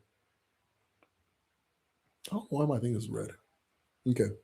So that's the beginning. So in the very back in the time of Ndiegede, in the time of Ndiegede, if human beings did not live or die, they were simply life. They did not live or die, they were simply life. You understand? All a person had to do was breathe, eat, and enjoy life with their family, and things would be as they were. But one day, a man by the name of Alili fell asleep.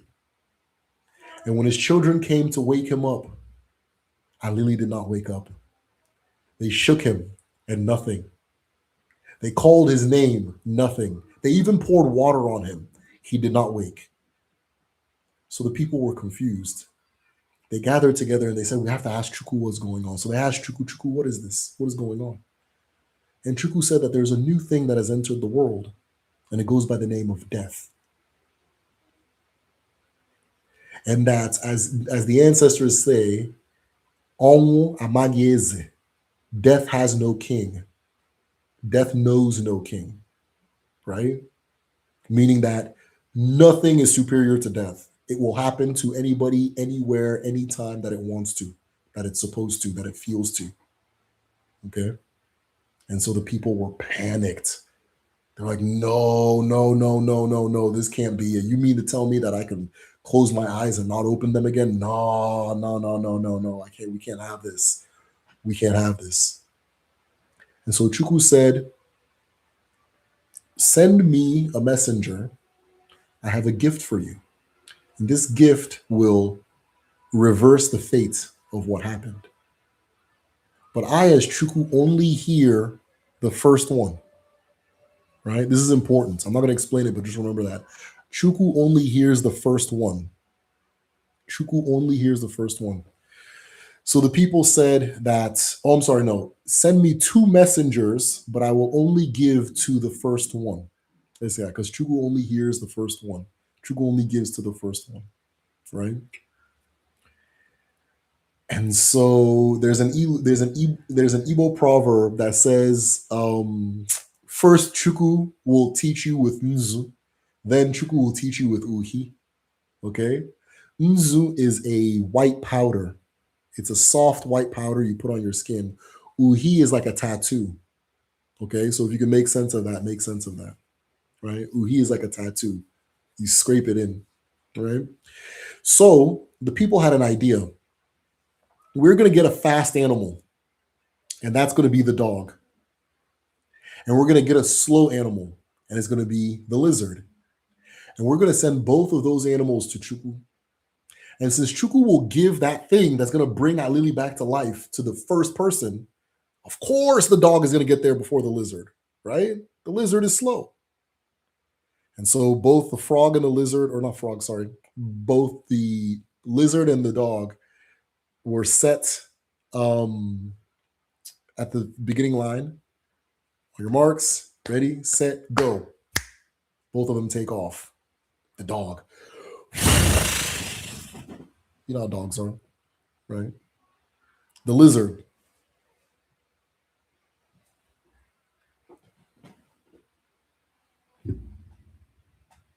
Right? The dog. The lizard.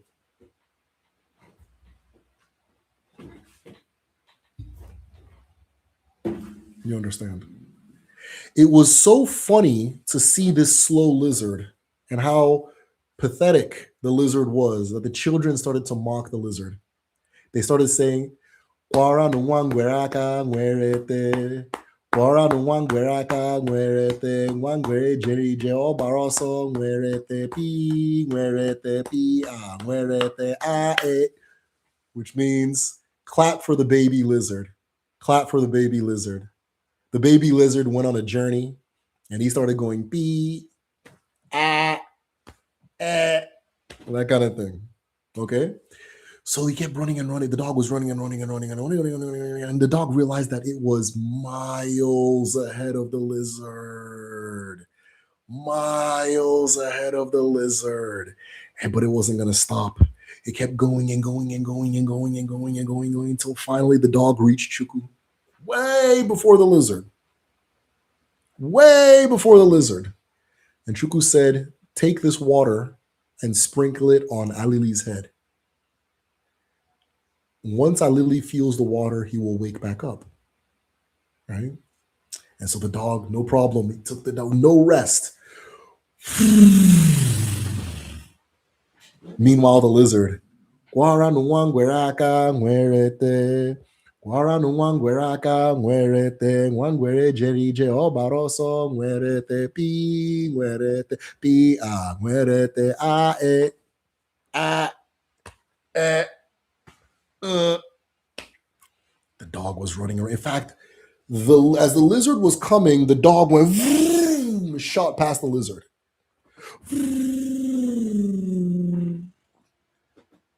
And that's when the dog started getting tired. The dog started to get tired. It had been running and running and running and running as fast as it had been asked to run, but it was getting tired. But it said, "Okay, no, I got a mission. Go, go, go, go, go." And then the dog started getting hungry.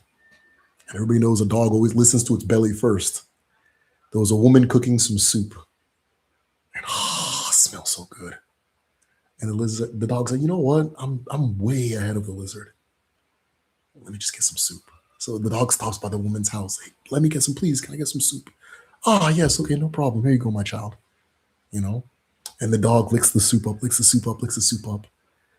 And without the dog even noticing it, the dog falls asleep. And the lizard reaches Chuku And Juku says, you must be the second messenger. Take this bag of water, sprinkle it on Alili's head. If you sprinkle on Alili's head first, Alili will not wake up from this sleep. The lizard said, thank you.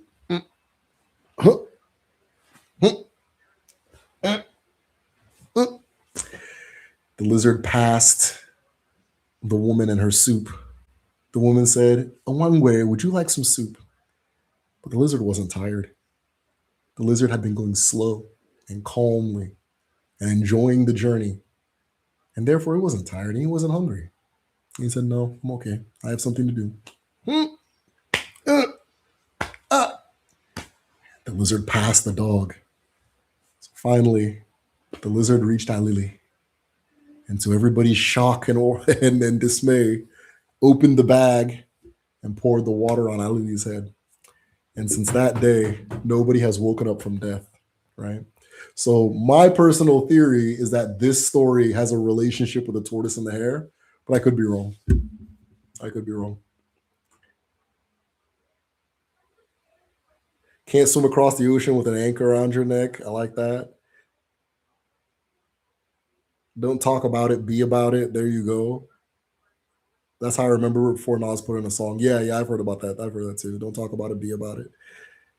Shit in one hand, wish in the other, and see which one comes up first. Yeah, it's funny. So there's a lot of shitting and pissing and a lot of elu too, but sometimes I'll share and people be like, no, it's just this is how people talk, the same type of stuff. There's one where it's like if a child tries to lift his father, he'll have his eyes will be covered by his scrotum or something like that. Like, there's just a bunch of funny stuff like that. That's funny though. Another proverb comes from Buddha, I think. Nice. Holding hatred for someone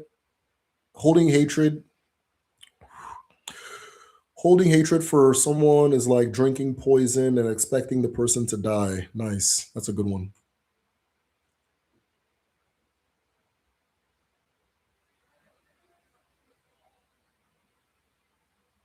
Ife nyoba mo or fuchia.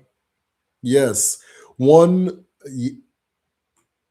Ife nyoba mo or fuchia is one that resonates with me. Very dope. He did our grand ancestors view death. Okay, so I shared a very long story about death. I'm going to go ahead and say I've answered this question too. Death, on say it. Isn't on the moon? Onwa is the moon. Onwu is death.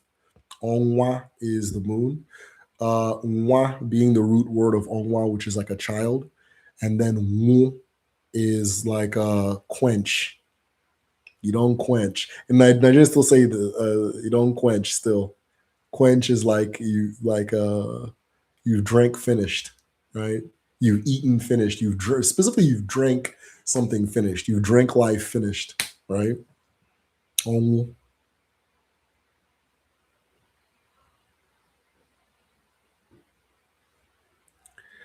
then the sun is Anwu, which is that which does not quench, the eternal one. The eternal one. Anyanwu. Anyanwu specifically says the eye of the eternal. The eye of the eternal. Anyanwu. The eye of the undying eye, or the eye of, or the eternal. What is the significance of Onwa when it comes to how we operate on a daily basis? I know for women, maps, cycle, cool. So Onwa, of course, has a bunch of different applications. Very literal for tracking time, right? So very specific for tracking time. When we talk about, so in the Igbo tradition, there's a 13 moon calendar. And this 13 moon calendar is everywhere in Africa. I saw some South Africans saying, oh, Ethiopians have a 13 moon calendar. We do too. We do too. And then they got it from us. No, they got it from us. It's like, no, we got it from the moon because it's the truth. The 13 moon calendar is the actual truth, right? Because the moon has 13 cycles before it returns to a single spot. It starts in one place and it starts going cycle, cycle, cycle, cycle, one cycle, cycle, cycle, cycle, two, 13 times until it comes back to that original place. So when we say what moon is, it's literal. When does a new moon begin? It's the new moon begins when the new moon begins. When the moon has gone all the way black, you know how like it's like, let's say this is the moon and this is the shadow. So the shadow does this. By the way, y'all, somebody said this to me. Somebody said my knuckles. I said my knuckles. They accuse me of bleaching. I don't bleach. I just have dark knuckles. So as I was saying, this is the moon, this is the shadow. And the shadow is like right? And then you reach the point where you just don't see the moon anymore, right? And then pop, you start seeing the moon again. That's a new moon, new moon. Then the cycle again, pop, that kind of thing. That's how it works, right? So the moon, very literally, Onwa, very literally for reading time, right? Onwa is also a guardian for children. So on the full moon, communities would have kids gather around, and the full moon was like a day off for the kids, a night off for the kids. They can stay up as long as they wanted to. They play all day. They sing songs. They do games. They do little plays and dance routines. And the ancestor, not the ancestor, well, the ancestors, sure, but the elders tell them stories, all that stuff. It's just a that's just the full moon is for the children because Onwa is a protector for children, kids, right? For kids, for children. Some people say that Onwa was the first planet we landed on before we went to Earth. That we landed on the moon first, then we went to Earth. You understand? All right. Some say that. So we came to that whole thing where we're coming from Obi Chuku back and forth. That we went to the moon first, then the Earth. That's another significance of Onwa. But Onwa has a strong relationship with children. I have a video called Onwa Explained. Go check that one out. I'm very proud of that video. But Onwa is a protector and a guardian of children, right? Of kids. So when the moon is full, kids don't want to go to sleep, right? Anytime kids are acting, anyways, anybody, during a full moon, people start getting wiry, right? People start getting very wiry. Onwa is obviously a woman. Is obviously a woman, right? How do we know she's a woman? Well, we look at what she affects the most, which is women. Okay? She affects women the most, you know. Then of course you get that full moon, people start feeling, shit goes wild. I remember I used to work at a psychiatric hospital. And anybody that's ever worked at a psychiatric hospital, they call it it's a psychiatric prison, right? So I used to work on the most violent ward of a psychiatric prison.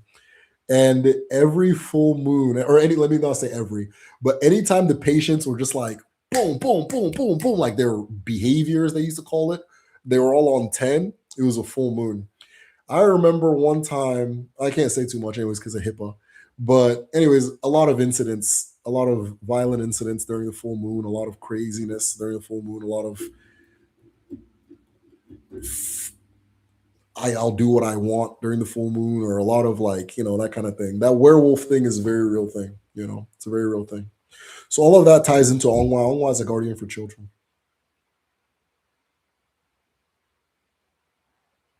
Okay. I also learned that hoodoo is also about use what you have around you to get the job done. That's 100%.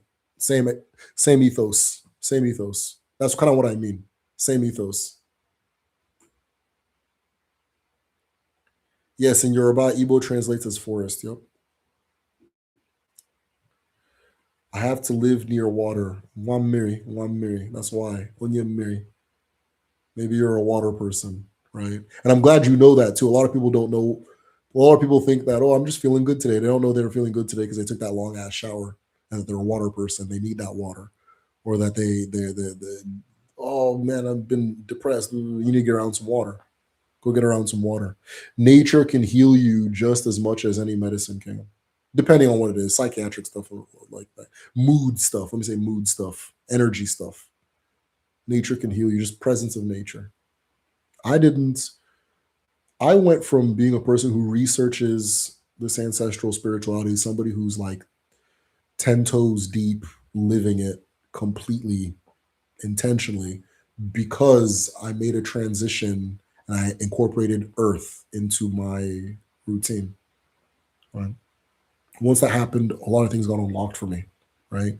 Our people understand that there are four elements: Eke, which is associated with light and darkness; Urie, which is associated with water; Afo, which is associated with earth; Nkwa, which is associated with wind. And based on who, one of the ways of knowing what your element is, and people do, oh, look up my birthday, things like that. That's fine. I think that's cool. But one of my favorite ways of knowing is which element gives you life, right? Which element gives you life, makes you feel alive. Some people get around water and they come alive. You understand? That's not an accident. Some people, you can be an expert meditator and teach another person exactly what you're doing, and it doesn't work for you the way, for them the way it works for you, right? Breathing, wind, that kind of thing. There's a reason for that. That meditating gives you life because of who you are. It may not give that person over there, but you find another Nkwa person and it gives them life the way it gives you life. You know, this is one of my people, right? Some people getting their hands in the soil does something. I remember when I went back home. So I moved. I was born in America. I moved to Nigeria when I was 3. Came back when I was like 7-ish, maybe 7. And then I went back again when I was 17, so 10 years. And I thought I remembered everything. Once I touched the soil in the village, which I spent my entire time at home just playing with. I used to make little sand houses and sand cities, and I used to catch a frog and put it in the sand house. And okay, this is your house now, and it bursts out the wall. Then I gotta fix the wall. I had a whole sand civilization going on. I was sanded out, right?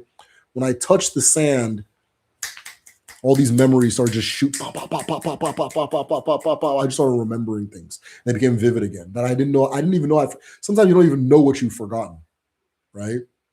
So I have some kind of connection to Earth, right? That's I know is just natural to me.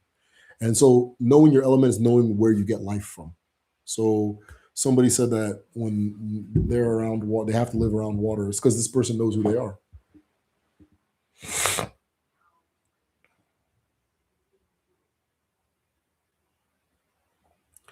Muddy said, "I got the Johnny Conquer route." Yeah, yeah. No, Muddy Waters was in. Muddy Waters was an original Abido Sheka. James Brown too. These are all Odinani people. Yeah, they got different word for it, but these are all Odinani people. James Brown, Muddy Waters, a whole lot of the singers, the women singers. I just can't think of any names right now. It ain't nothing new, and especially from that time. There's nothing. None of this is new. Miles Davis.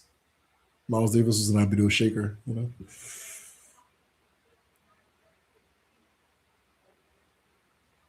Reach out to you about your hoodoo contact. Please do. Please do. I think her name is Hesta. Hesta. And again, this I feel so bad not remembering. It's just been so long.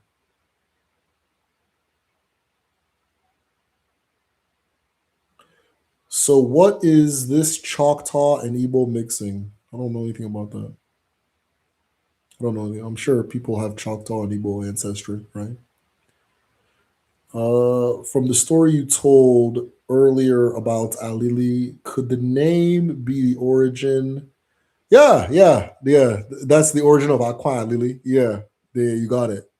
Yeah, and the name of the fertility deity Aqua.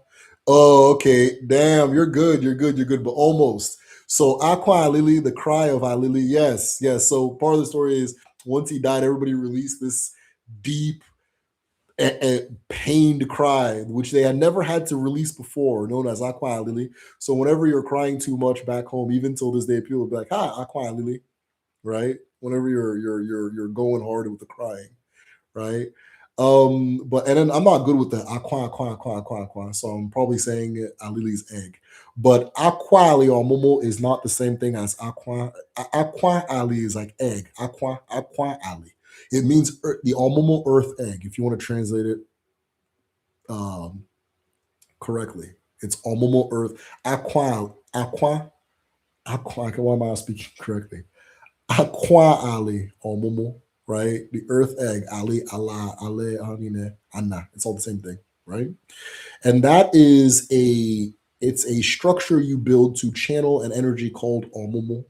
Omomo is the fertility energy, the creative energy, the procreative energy, the energy that brings things and brings children specifically, and then secondary other things into the world, right?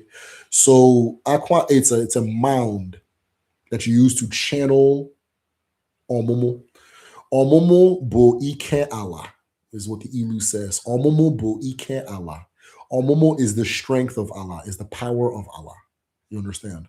Omomo is how we know something is a feminine abara, a female abara, right? Omomo gives is the life giver.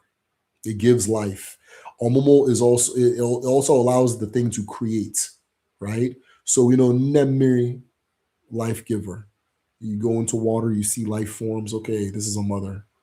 Earth, life giver, right? Some people say Nkwo is masculine because things don't live in the air, or air does not birth, right? That kind of thing. Light, it does not birth necessarily, right? I can't put a seed in light and something comes out. You understand? But when I go to the earth, I go to the water, I see that you can put seeds here and things come up, right? Things come out. So Akwali Omomo is an Arushi. An Arushi is like a device. Think of an Arushi like a device that channels Omomo from the earth for human use. Okay, now I've channeled this Omomo energy. Now we can use it towards building family wealth. We can use it towards, fertility, more children. We can use it towards just creating abundance, channeling abundance, right? Akwali Omomo. That's what you're speaking of, right? Is an Arushi that channels on Momo. Think of an Arushi like a Wi-Fi receiver and an Abara like Wi-Fi. So the Wi-Fi receiver channels this energy called Wi-Fi. Aquali on Momo. Aquali channels on Momo. There's this girl who she made this graph of like how to maximize like a thing that's supposed to a farming method that's supposed to channel the most growth potential from land. And what she created was a mound with like an iron thing coming out and then a spiral going all the way in. And I said, you literally just intuitively built an Aquali on Momo Shrine. That this is exactly what this is exactly. I showed her pictures of it. We had a conversation on Twitter. I'm sure you can find it. If you type in medicine shell Aquali on Momo, you'll see it there. And she had her pictures. I think I sent her pictures too. We shared back and forth, that kind of thing, right? So yeah, Aquali on Momo.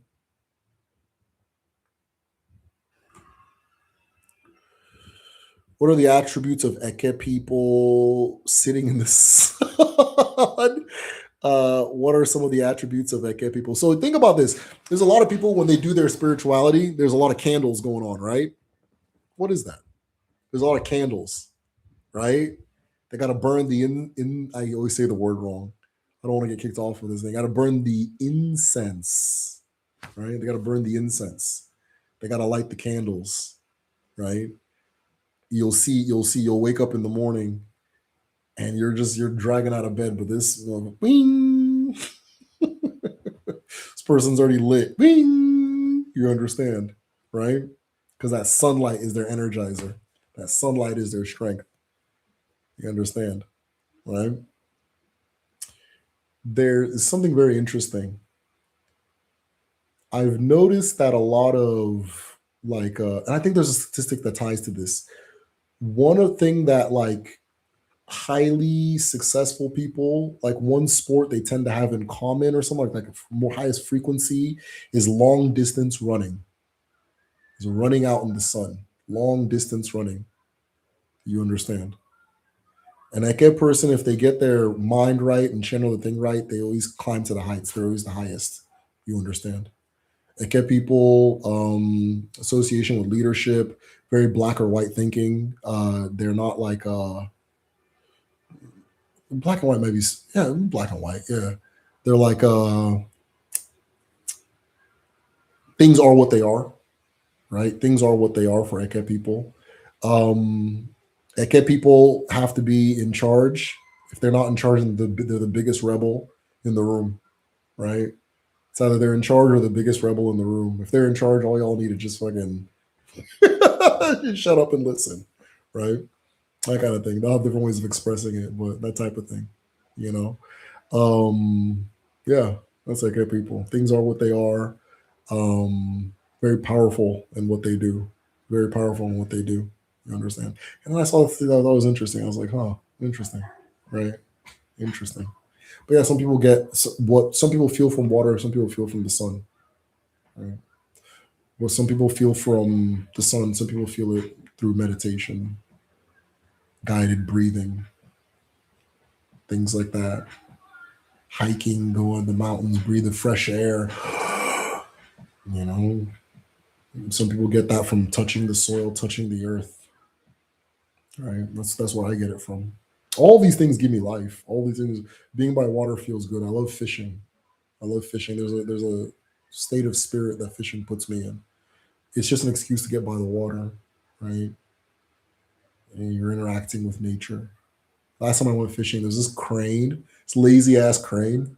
You, like you just after a while, it was clear across the lake, and then it came over to my side, and it realized that I was catching fish and putting it back in, and so it just kind of stood near me and it was acting like it was still hunting for fish, but it's like I don't know what you're doing. But unfortunately, I didn't catch any fish after it switched over to my side and tried to freeload. But I would have gave him some. I would have gave him a fish. You know, I think that's legal. I don't know. But yeah, that puts me in a certain space, and I like it.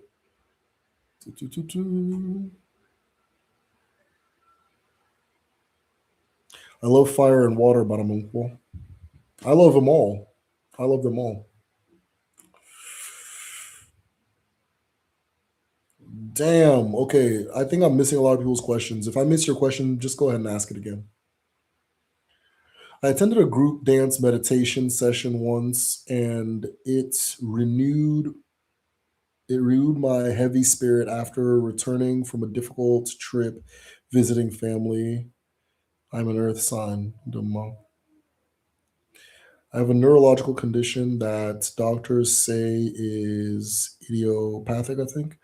I make too much cerebral spinal fluid. Eesh. The condition is trippy AF, could be related.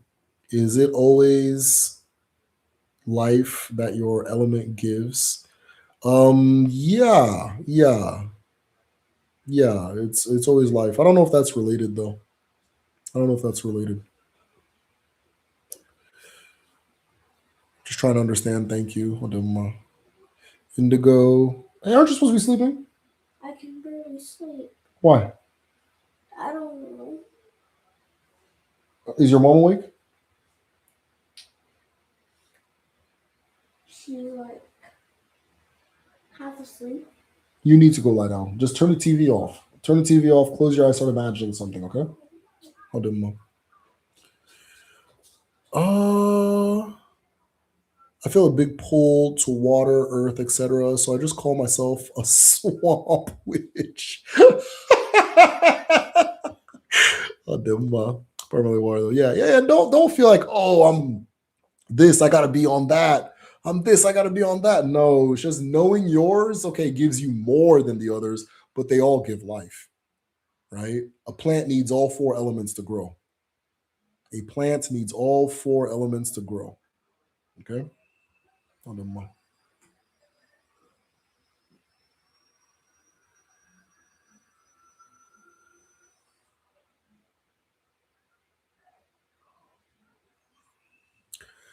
What Orisha would basically be the same energy as Aghon. I was thinking Eshu Elegua, but I'm not sure.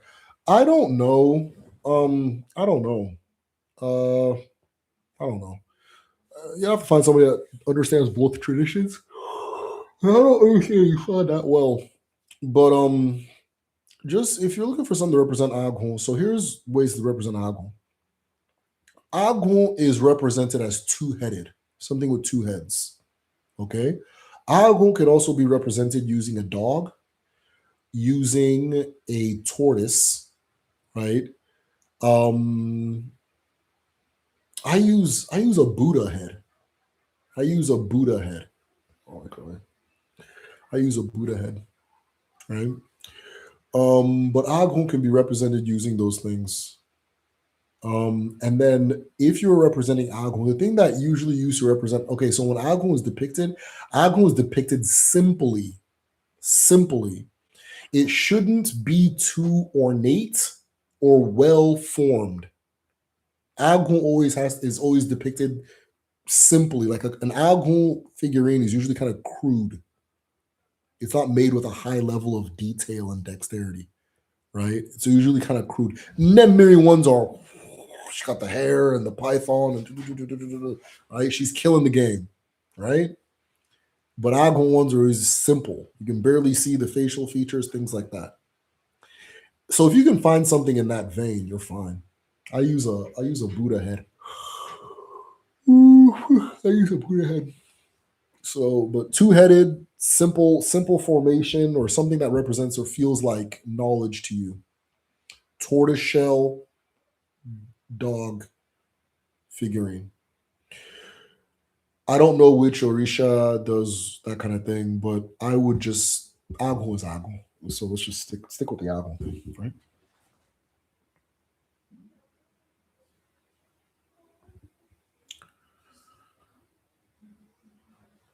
Are the Gaza pyramids Aquali or Momo?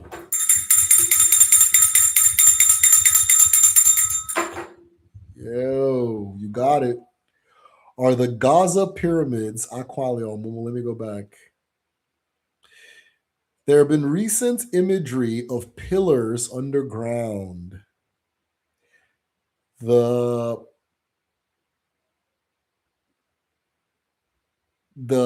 I want to say plateau maybe or something is covered with iron ore as well.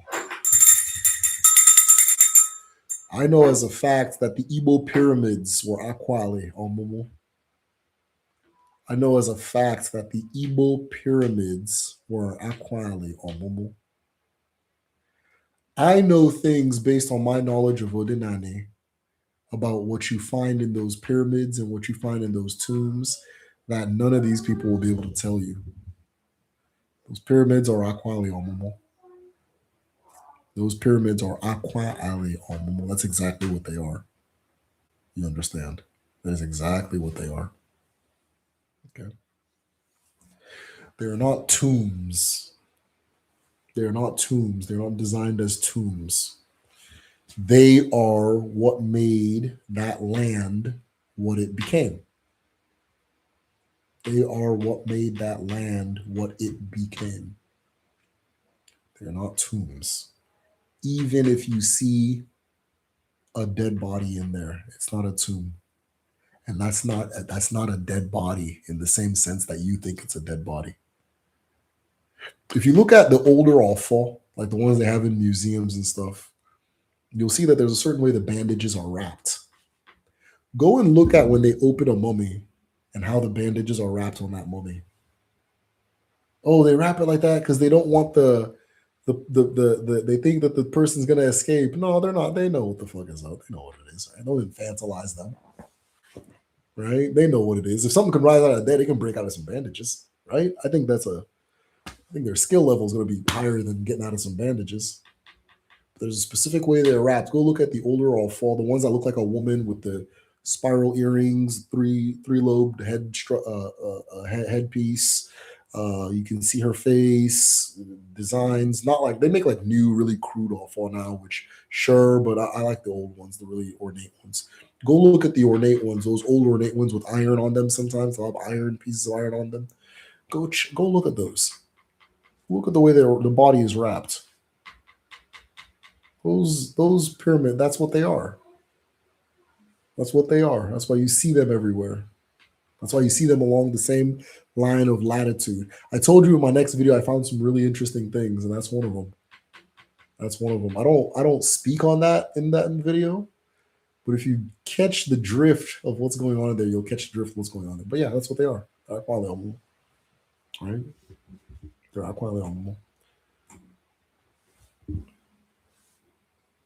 Okay, let me see if I missed any questions because somebody's asked me if theirs was personal. The ducks were fighting outside my window. That's hilarious. That's how my kid was. That's how my kid is when I'm. I swear.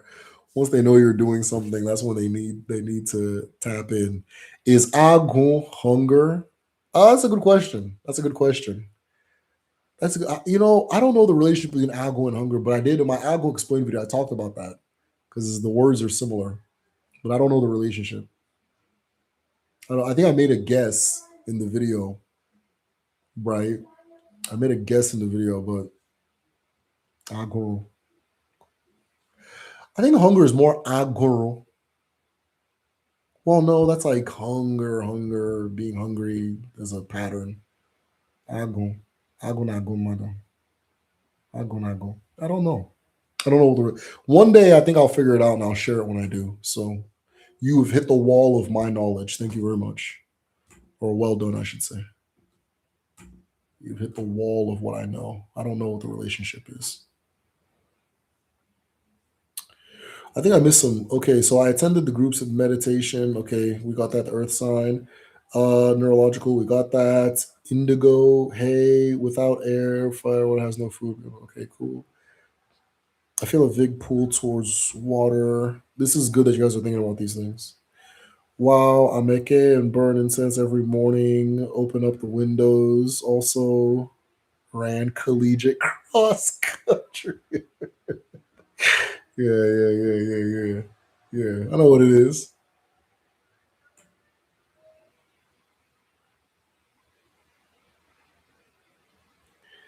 Type A. A lot of type A Eke people. Also hate winter because of the lack of sun. I was actually going to say something about that, but I kept it to myself. The crane was not lazy, it was smart. Well, yeah. There's a correlation between smart and lazy. I think you have to be lazy to be smart, right? That's what that is. You gotta be lazy to be smart. It's laziness that creates intelligence, you know. But yeah, smart crane. Yeah, he looked at it after a while. Just flew over and was in it. It was so funny the way he was acting. It was kind of just like, oh, just looking for some fish here. How you doing? That kind of thing. I'm like, okay. He's like, I thought at a point he's like real close. Like I could have just reached over and grabbed him, but that kind of thing.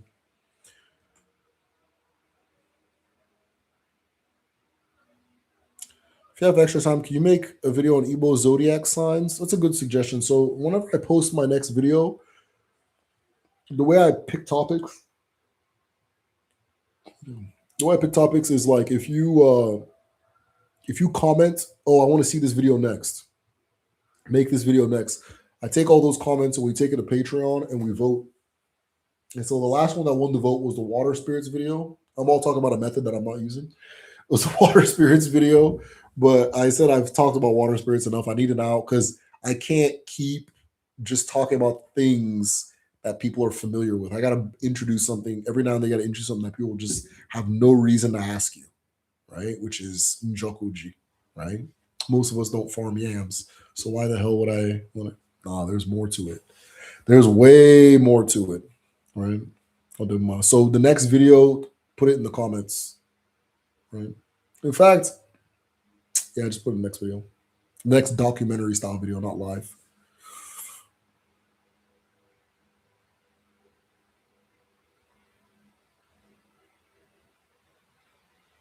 Okay, cool. Yeah, looked up the conversation he's referring to on Twitter, and the structure the lady built looks like a pyramid or a serpent mound. Exactly. Yeah. If you have some extra time, could you make? Okay, yeah, where you did that one? Was my question too personal? I think Rosie. It says Rosie Rose. If you can ask that question again, I would appreciate it. I missed it. I tried to go back up and catch your question. I missed it. W or okay, thank you, appreciate that. That's how my kid. Okay, we already did that. Agon hunger, we did that. So far my Agon altar, I have a dog. Those three monkeys, cool. I found a resin pyramid, very cool. Reminds me of his energy too. Super cool, super cool. Aqua reminds me of a lotus, dual energy, both sides scope of life. Yeah, and then here's the thing, right? Your chi, if ultimately you will go from listening to me to just listening to your chi. Your chi is going to tell you what to put at that altar eventually, right? It's what happened to me anyway, right? Put that instead. Use that instead. Put that on that side. Take that off. What are you doing? After a while, you learn to listen to that thing that tells you to do those things. And as you're learning to listen to that thing, and then now you walk in life, it's also guiding you in life, right? Go in that room. You need to, right? Introduce yourself to that person, right? Different things. You start listening to that first one, that first voice. When I remember I said that Chuku only hears the first one, right? You start listening to that first voice. So yeah, if your chi is already telling you how to build the altar, that's who you're supposed to listen to. Medicine Shell, I'm not of direct Igbo descent, but I have been drawn to Odinani, particularly Ekwensu. As of late, I've been faced by many hurdles and betrayals I left behind it. Listen, is this brother Bim? What I'm talking about is ancestral spirituality. So I'm telling you from the Igbo perspective, I'm Igbo, but there's nothing I'm saying that is exclusively for Igbo people. Okay. And even you saying I'm not of direct Igbo descent, I mean, okay, I mean, it's all good, you know. But yeah, welcome, 100% welcome. Anything you need, I'm here to answer. Um, if you're on Patreon, message me on Patreon. If not, you can message me on email. Right? It's the holidays. A lot of us need time to recover financially and all that stuff. So my email is always open. Some people message me on Instagram. I don't check that app. It kind of gives me a headache. Um, and Facebook, every now and then I check it, but I don't check it like that. So send me an email if you have any questions as far as like what you want to learn, and we can talk on there, or you can just message me on Patreon. Where am I? But there was another part of your question. Drawn to a particular Quinto as of late. I've been faced many hurdles in my life, betrayals. I felt left behind in 2025. Okay. Oh yeah. Let me tell you this. Uh, One day, where's the orgy? On this camera. Uh-huh. I'm holding this for you. Okay. Ikenga gi moranya. Uh-huh. Chigi moranya. Ndị ọkpụ gị mụrụ anya, ndị iche gị mụrụ anya, ndị otu gị mụrụ anya, ndị mmiri gị mụrụ anya, iji aka nkwụmọtọ aka Chineke ji agọzi ụwa ka iji.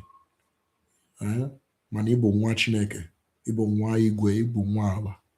Ka ọbụla itinye aka n'ụwa, ọ ga-adị otu a na eke, n'orie, na afọ, na nkwọ. Ise.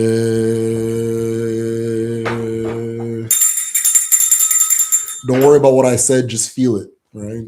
Just feel it. Don't worry about what I said, just feel it. Whatever you're feeling, that's what I said. Okay.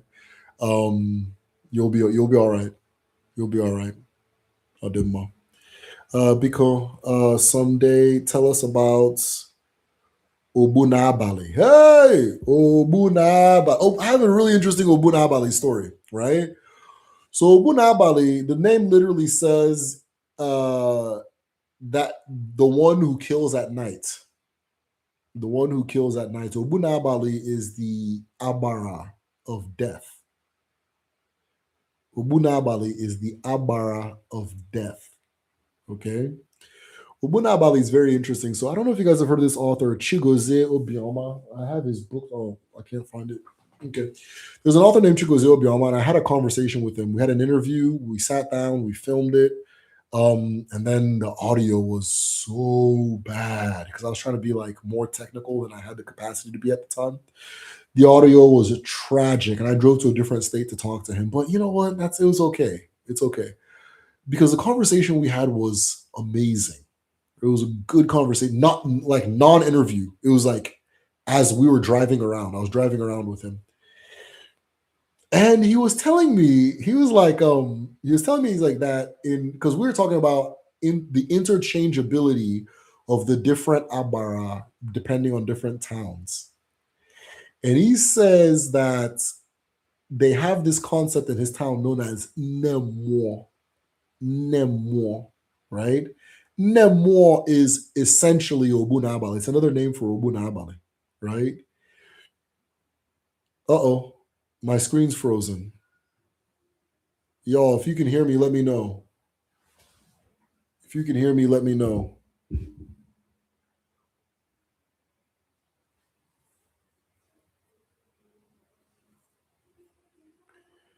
If you can hear me, I can hear you. Okay, my screen's frozen. Can you see me? If you guys can see me, I'm fine. I'm gonna keep going. Even if you can just hear me, we can hear you. What the hell happened? Oh, okay. Okay, I think we say you're stuck. Yes. Okay, maybe we ran out of battery. What kind of bullshit ass battery life is that? Yes, you just froze visually this side. Okay, whatever. I'll just talk.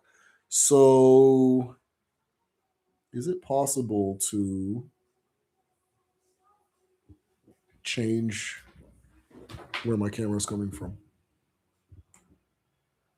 No? Okay, it doesn't matter. So he was telling me that Obunabali is this Abara that it's a woman, but the Abara is a woman, but when it's depicted in masquerade, it's a woman with a penis, right? Error, EOS webcam. Yeah, I get that. It's all good. So we're gonna do the quiet storm. I'm just kidding. We're just gonna do audio. But Obunabali was depicted as a woman with a penis in his community. And he says he's an academic, and he says that, like, a lot of his academic peers would love to get a hold of something like that. This was like in 2018, right? So the trans topic was a big topic, and Obunabali is depicted like that. And well, I don't know about trans, but what's the intersex is a better term, not trans, intersex. But yeah, Obunabali is both male and female, is what I understand. And it, Obunabali is said that Ekwensu and Obunabali walk with each other. The quiet storm. The quiet, yeah. Someone says a trans one. I think more intersex, but sure, you understand. But yeah, that's Obunabali. And so he was sharing that with me in his community, and so forth. Okay, so somebody says, do family Akwali Omomo play a role in reincarnation of the ancestors? You don't need. Here's the interesting thing: you don't need an Akwali Omomo shrine for reincarnation, and in fact, you almost don't need an Akwali Omomo shrine at all. Every woman is an Akwali Omomo shrine, if you want to put it that way. Every woman is an Arushi of Omomo. Every woman possesses that. Same way every man is an Arushi of Ikenga. You understand, right? Every man is an Arushi of Ikenga. I have a lot of, it's cool to be on some, I don't want to get married, kind of thing in America, right? Because, it's a free society. People do what they want to do. You customize your life based on what you specifically want. And a lot of people that's just not their vibe. But a lot of young ladies will ask me, oh, I want to get an Ikenga. I'm like, if you get an Ikenga, go get married, right? Because that's what that is. That's what that is. Some men, oh, I want to have an Omomo altar. If you want to get an Omomo, go get married, right? That's what that is. We provide in a coupling, we provide that energy for each other, right? That's the big idea. In a coupling, we provide that energy for each other, right? But most people are fine the way they are, and that's not a lifestyle for everybody. I'm the rare African that says that shit's not for everybody. I'm not near a local Igbo community. How can I really have a community that's pretty integral into it? So you're not going to encounter random Igbo people on the street that are Odinani people, right? It's not like, if you're not going to just like, oh, there they are, right? It's just some of us in the greater whole. At the same time, anybody that participates in Igbo culture is participating in Odinani, right? Just not at the level of depth that I'm discussing it. The level of depth that I'm discussing it is rare. It's not common, right? It's not common. Okay. So one of the communities we have, like our the village, our Patreon community, we have our Zoom meetings. We discuss these topics. We share different things. Like those meetings are so goddamn cool. I you know I man I feel like I do some cool stuff, and I'm not the best at like advertising it or like tooting the horn of it. Somebody posted on TikTok, oh, we need a thing like where we can learn Igbo that actually works. I'm like, yo, dead ass. I have taught people who have never met an Igbo person in their life full Igbo. I'm dead serious. And I didn't know how else to say it, but like, hey, dude, listen, you understand? I really do this shit. I think my gift is in making the thing work or doing the thing well, not necessarily broadcasting the thing, which is okay. Right. So some of y'all go broadcast. If you got that gift, I would appreciate if you broadcast for me. But if you are looking for a group, we our group study on Patreon. If you don't normally come, Becky, I think you're a patron. If you don't normally come there, but you're not gonna like encounter like random Igbo people and have these discussions on this level. It's so funny too because in the Igbo like the language class, there are people that come in from like the medicine shell, and there's people that come in from just like the general world, general community. And it's so funny because the people that come in from the medicine shell can discuss like what's basically like nuclear physics. The stuff we're talking is like nuclear physics. It's high level stuff, right? They can discuss it with the Igbo terminology, but they don't know how to say hello. And the other people know how to say all these things, but they don't know what the hell you guys are talking about. So it's so funny. Every single or Igbo one class, I always get somebody messaging, "Yo, how's everybody learning all this stuff? Where what book are they reading?" I'm like, "Oh, I have this YouTube channel and that kind of thing, right?" That's kind of how it works. So you're not going to encounter people that just talk, especially in the US, that just are talking about these topics. This is rarefied air, if that makes sense, right? If you want to talk about these topics, look for old, I'm dead serious. You're going to look for old men with red caps. Old men with red caps. Old men with red caps. They're the ones that you can talk, they're going to talk about these things with you. You know, I can't even say old woman, they'll get scared. They'll get scared, right? They'll think you're trying to do something to them. But old men with red caps, especially old men with the red caps that have the stripe white, red, black, white, or the kind of Santa Claus looking hats, right? Those are the people you can have these conversations with. If just on the terrestrial on the street, they'll be confused as to why you're interested in this, right? They'll be like, "What the hell? Where did this one come from?" They'll probably be confused by your level of knowledge. They'll be suspicious, but if you sit down and talk to them, they'll share these things that I'm sharing with you as well. You'll have these deep conversations. But yeah, if you want a group of people you can talk about, we literally have that on Patreon. Like I said, I'm not a good horn tutor, but yo, we got yeah, it's on Patreon. Just come to Patreon, right? I'll do my phone home. Yeah, you can phone home too. Yeah. Content is phenomenal and thorough, fascinating. I've been intrigued for over a year. Oh, thank you so much. I appreciate that. I tell people that I talk about African spirituality to look you up all the time. Oh, John, I appreciate that. I believe you too. I appreciate the support, John. You're one of one. I appreciate that. Right. Duma, duma.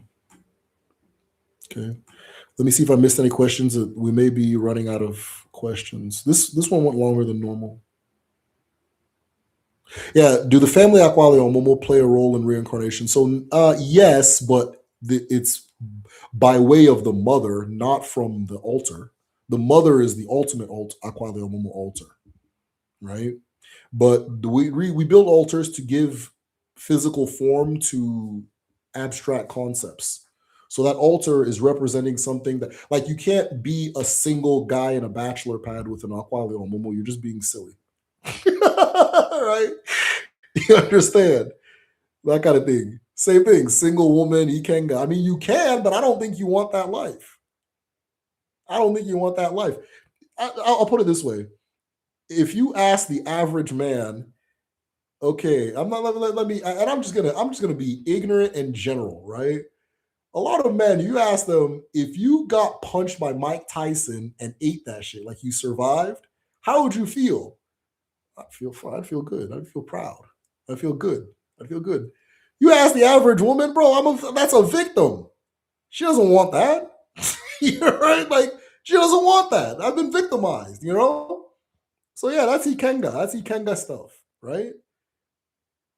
Safest bet is to get yourself a significant other with that energy, right? Safest bet is to get your significant other with that energy. That's how the whole human thing works. You understand? No woman's trying to get cracked in the jaw by Mike Tyson and survive it, right? Maybe like Clarissa Shields or some shit like that. But you know, what I mean? Clarissa Shields gives off that Ikenga energy heavy. Sometimes it doesn't translate exactly. Oh, you're a man, you're super Ikenga'd up. You're a woman, you're super almomoed up. Sometimes it doesn't. That's just not how it works. It doesn't translate that way 100%. But your odds are safer that way. But every now and then you get a Clarissa Shields, and that's fine, right? And that's fine. If Clarissa Shields got hit by Mike Tyson and survived that shit, she'd be proud. And she's got the confidence that I can do that shit. Right?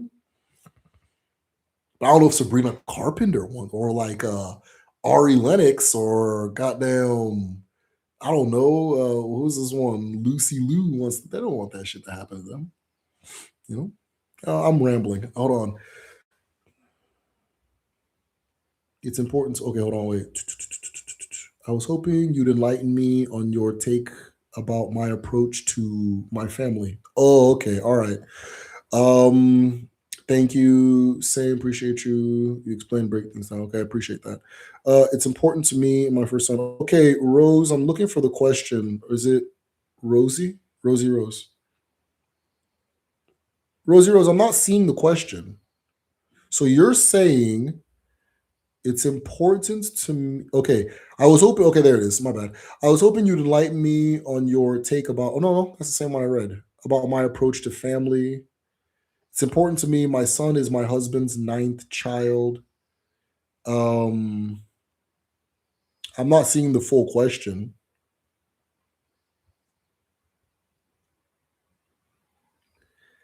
Clarissa is dating a plant papoose. He's 15 years older than her. I think the invisible pets. Try her, Rosie. I don't know if I know too much about that, Rosie. I'm also not seeing your question about the family. Okay, no, my father was telling me that Christians are burning down shrines in the East. Yeah, yeah, of course. Of course. Yeah, that's the African Christianity is just about burning down shrines and making sure people don't do jujutsu. Most Abrahamic religions are about just about destroying everything else. You understand? That's really what it's. It's about destroy. Islam is about destroying everything else. Christianity is about destroying everything else. Judaism is about destroying everything else. That's what that shit is, right? That's what it is. It's about destroying everything else. So of course, the Christians are going to burn the shrines. The Muslims are going to burn the shrines and the churches. The Christians won't burn the mosques because they're scared, right?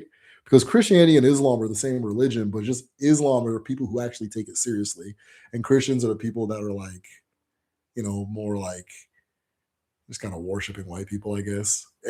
Muslims are worshiping Arabs, but the because of the nature of white people of being a little more chill about religion, they're going to be more chill about religion, right?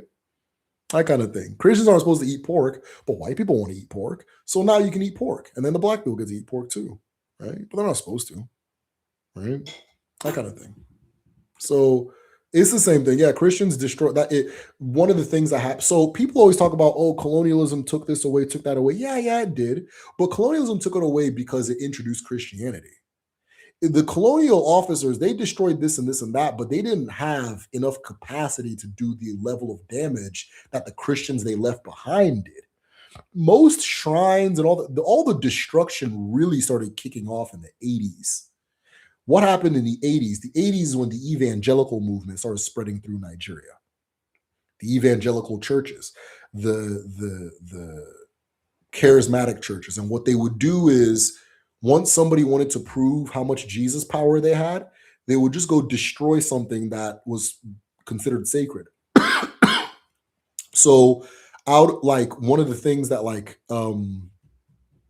this is well documented, the converts, like the Christians and the non-Christians back during colonialism used to like butt heads all the time and like go to war. And one of the big issues was that the Christians would immediately, once they get baptized, they would just take a knife and start beheading pythons, right? Start beheading pythons. You understand? And I don't understand their mentality, but I think it's just to show like, oh, I'm free from the gods. Jesus is protecting me. So they start beheading pythons, cutting down sacred trees, burning altars, that immediately, right? And I the reason I don't 100% say it's Christianity more than colonialism, even though you can't really separate the two. But the reason it is because they really went into hyperdrive in the 80s, way after colonialism. Way after colonialism. You understand? That's when it really, from 1980s to about 2006, they were destroying as much as possible. Something happened and the tide started to turn. Now, most young people are looking at them like they're crazy because they are. Whatever the hell they were talking about, it didn't work. And so it's over, right? The church is kind of in recession now. Christianity only lasts to, what is it? I think it's 400 years everywhere it goes, right? It only lasts 400 years, right? It hasn't been Nigeria that long at all. I think Nigeria post max 150 years. I think max 150 years. You understand? But it's starting to recede, right? And the damage was done afterwards, right? So yeah, Christians love that. They love burning shrines, they love burning altars, killing any animal you consider sacred. They kill that. It's just what it is. And then the Muslims do the same thing too, but then they also include Christian shit there too. They also include Christian shit there too. You understand? And the Christians say, "Oh, the Muslims, they do this." Yeah, you're doing the same thing too. They just have more courage than you. They just have more courage than you. You're attacking what you think is an easy target, right? That chip, yep, that chip kicked in. Yeah. I'm gonna ring a bell on that one. Yeah, that chip kicked in there. Yeah, that coon chip, you know? And that's literally what it is. Ikenga Wines, good seeing you, brother. Good seeing you.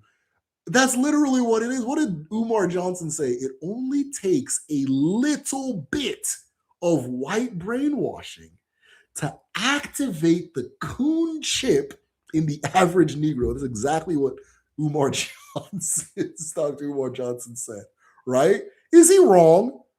Because the colonial, like again, colonialism, I'll use Igbo land for an example. People talk about the book Things Fall Apart as being pre-colonial. That is not true. Things Fall Apart happens dead in the middle of colonialism.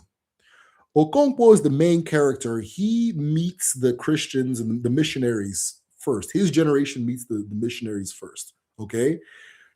His grandchildren would be the generation that bring independence. How do I know? Because a lot of the things happen in Things Fall Apart are based on historical events, like the tying of the bike to a tree. That really happened, right? So the colonialists were not in Igbo land that long. By the time they really set their feet, entrenched their feet in, people already started to try to chase them out all over Nigeria, but most specifically in Igbo land, right? By the time okay, we're ready to really control this place, time's up. World War II happens, they run out of money, they become really brutal and repressive and exploitative. Like they show their true colors during World War II because they're desperate. And World War One, they show their true colors. World War One, but then World War II, they really kicked it into hyperdrive, and then from there they start getting chased out, right? but they only use a little bit of brainwashing. They got that chip in so many people, right? So then the coon chip gets activated in the 80s. The coon chip gets activated in the 80s, and these people start rampaging, going crazy. Rampaging and going crazy. Everybody is accusing their family members of putting juju on them. Woo, woo, woo, all this. All fall is evil. Sacred trees are evil. Rivers are evil. I swear to God. I'm saying everything I'm saying to you is real historical facts. Rivers are evil. Goddamn, the sun is evil. Anyango, that's evil. That's an evil thing. They start chopping out parts of like the Igbo language. They start changing the names of towns. There's a town called Umu Ekwensi. They change it to Umuchuku. Things like that. They just start just going nuts in the 80s. This is the generation I think that grew up during the war. This is the generation that grew up during the war, right? And the war plays a bigger role. The Biafra War. The Biafra War probably plays a bigger role to the spread of the evangelical movement than anything, right? Than anything. Fake ass DBs also contributed to this too. Fake ass, because a lot of fake ass DBOs were giving people charms during the war and they were dying anyway. So at that point, people were like, oh, this is some bullshit. Young people were like, oh, this is bull. My brother got your charm and he's dead, right?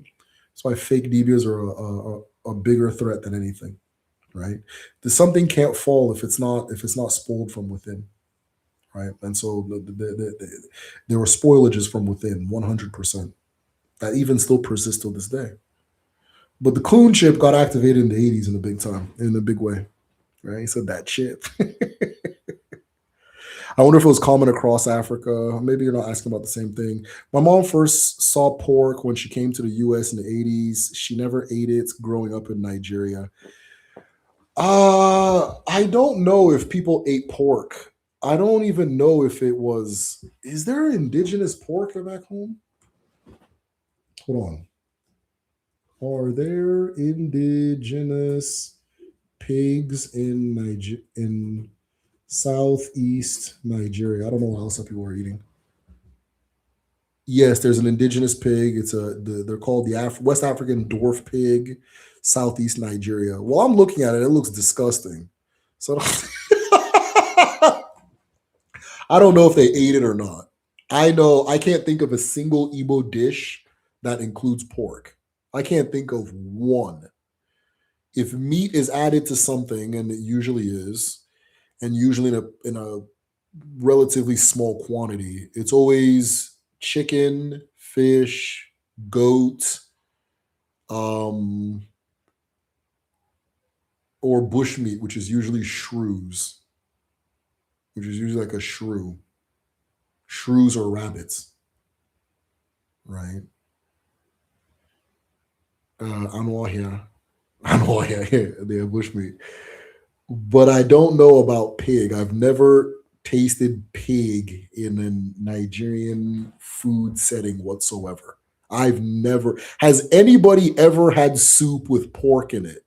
I think it would make the soup taste crazy.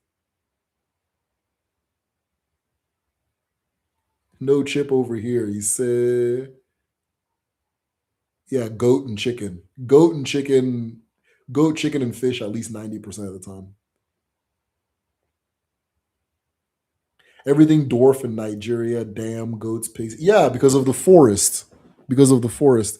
So animals will be smaller in heavily forested areas so that they can navigate and survive and things like that. And then there's also a dwarf cow. Igbo people, our ancestors bred a dwarf cow called the Ehi. It's a little cow. They're like really smart and playful. They act like dogs. They act like dogs. But yeah, there's some place in Igbo land where they eat dog. There's some places they eat dog. So that's another one too. But that's not common at all. I know there's a village near my village that they eat dog, but we make fun of them for it. So it's kind of got a somehow thing to it, right? The places that eat it, people make fun of them for eating it. like Calabar people, people from Calabar, which is not in Igbo land. Efik people, they eat dog, but everybody in Nigeria makes fun of them for eating dog. You understand? But I don't know. I can't think of a single Nigerian. I've never been served a plate of food with pork in it, ever. Dwarf human, same reasons. I think so, Mexican. I think so. I think so. Yeah. Whenever you go like heavily forested areas, you'll see dwarves. There's a lot of dwarf people in Congo. There's a lot of dwarf people in like the forests of Southeast Asia. They said that in the beginning there were dwarves that in like Igbo land, things like that. Uh, uh, I'm sure Papua New Guinea's got a lot of dwarves. Anytime you see forest people, you see a lot of dwarves. That's what. Here's my thing.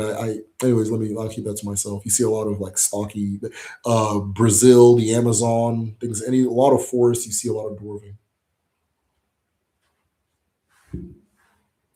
Went to Italy, pork everywhere. Yeah, I don't. I feel weird eating pork.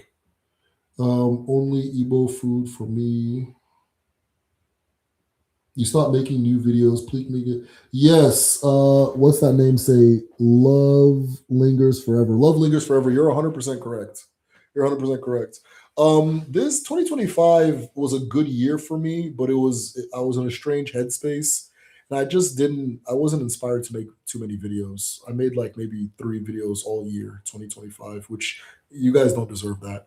But this year I got a whole bunch coming, so I'm actually finishing up one right now, which the file just got deleted, but it's okay. I'll re-record it. Um, I got one coming out at least by the end of this month, and then from there I'm going to try to move to a monthly schedule with them. Okay. So yeah, you're 100% correct. So, have you tried it though? Pork? Yeah, I've eaten pork, bacon, all that stuff. It's not bad, but I just think it tastes weird in soup because it's so like salty and not that soup isn't salty, but it's like they use the broth of the meat to cook the soup. What the hell does pork broth taste like? That shit sounds crazy. I can't think of too many.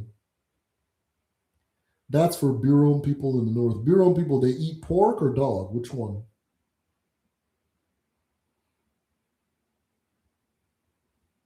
Pork is a European and a Western thing. Yeah, I think so too. I think so too. I'm not saying that like I don't know anything as far as Odinani goes that says don't eat pork. I don't know anything about that. There are based on what town you're in, there'll be different prohibitions of things you can't eat and can't eat. Like where I'm from, there you can't eat reptile. I don't know why the hell somebody eat a reptile to begin with. Um in some towns you can't eat rabbit. Like in Newi, you can't eat rabbit. Things like that, like different places. But in my town, if you eat a rabbit, nobody's gonna who cares? So there's a lot of towns, a lot of prohibitions towards don't eat that, don't eat this. When you become an Nze, there's a group of foods you don't eat. So I think I'm gonna look into those and see if pork is one of them. And if it is, then I'll know that our ancestors probably didn't traditionally do it. Because the things that Nzes don't eat, Nze has to eat exactly how our ancestors ate. Exactly. So an Nze can't eat fufu, can't eat cassava. You can't serve an Nze cassava, right? The anything cassava because cassavas are from South America. They're not even African. They're South American. So fufu is cassava. Fufu is not the same as any swallow, right? There's pounded yam, there's gari, all that stuff. Fufu is the one. I think Ghanaians call everything fufu, but in Nigeria, fufu is specifically cassava, and you can't give that to an Inze. So that's how you know, okay, our ancestors didn't eat this. There's a couple of others who I'm not thinking of right now. There's lots of pork in Europe. Yep, yep. Swan, my brother. All right, y'all. This has been a good discussion. I 100% need to get to sleep. This has been amazing. We are signing up. We're starting to sign up for the traditional medicine class and the language class, February and March. So if you're interested in signing up for those classes, message me on Patreon or go to, and I think I need to update the website. Go to, in fact, let me check if the website's okay before I embarrass myself. Kedu.me. Okay. So go to www.kedu.me. Check out the website on a laptop, by the way. www.kedu. It looks way better on a laptop. .kedu.me Igbo language class traditional medicine. Who is joining the Patreon tonight? Who is joining the Patreon tonight? Says yes. Thank you so much, Becky. Udo, thank you. I appreciate you being here. I always appreciate you being here, Becky. Thank you so much. Who is joining Patreon tonight? Get on Patreon. Get on Patreon. All right. I want to see you guys in Patreon. We have a group study on Sunday. Those of you who are already on Patreon, you don't come to the group, come to the damn group study. Come to the damn group study. They're amazing. They're amazing. Watch the replays if you don't believe me. I always post the replays on the thing. Watch the replays. That being said, y'all, oh no, God, thank you. First live. It was fantastic. I'm about to sign up for the classes. He said, appreciate that. As always, oh no, God, oh no, Gato. Nke ọbụla unu tiri aka ọ ga-adị n'ụwa ọ ga-adị otu a na eke na orie na afọ na nkwọ ise. All right, Jishi can't take care, guys.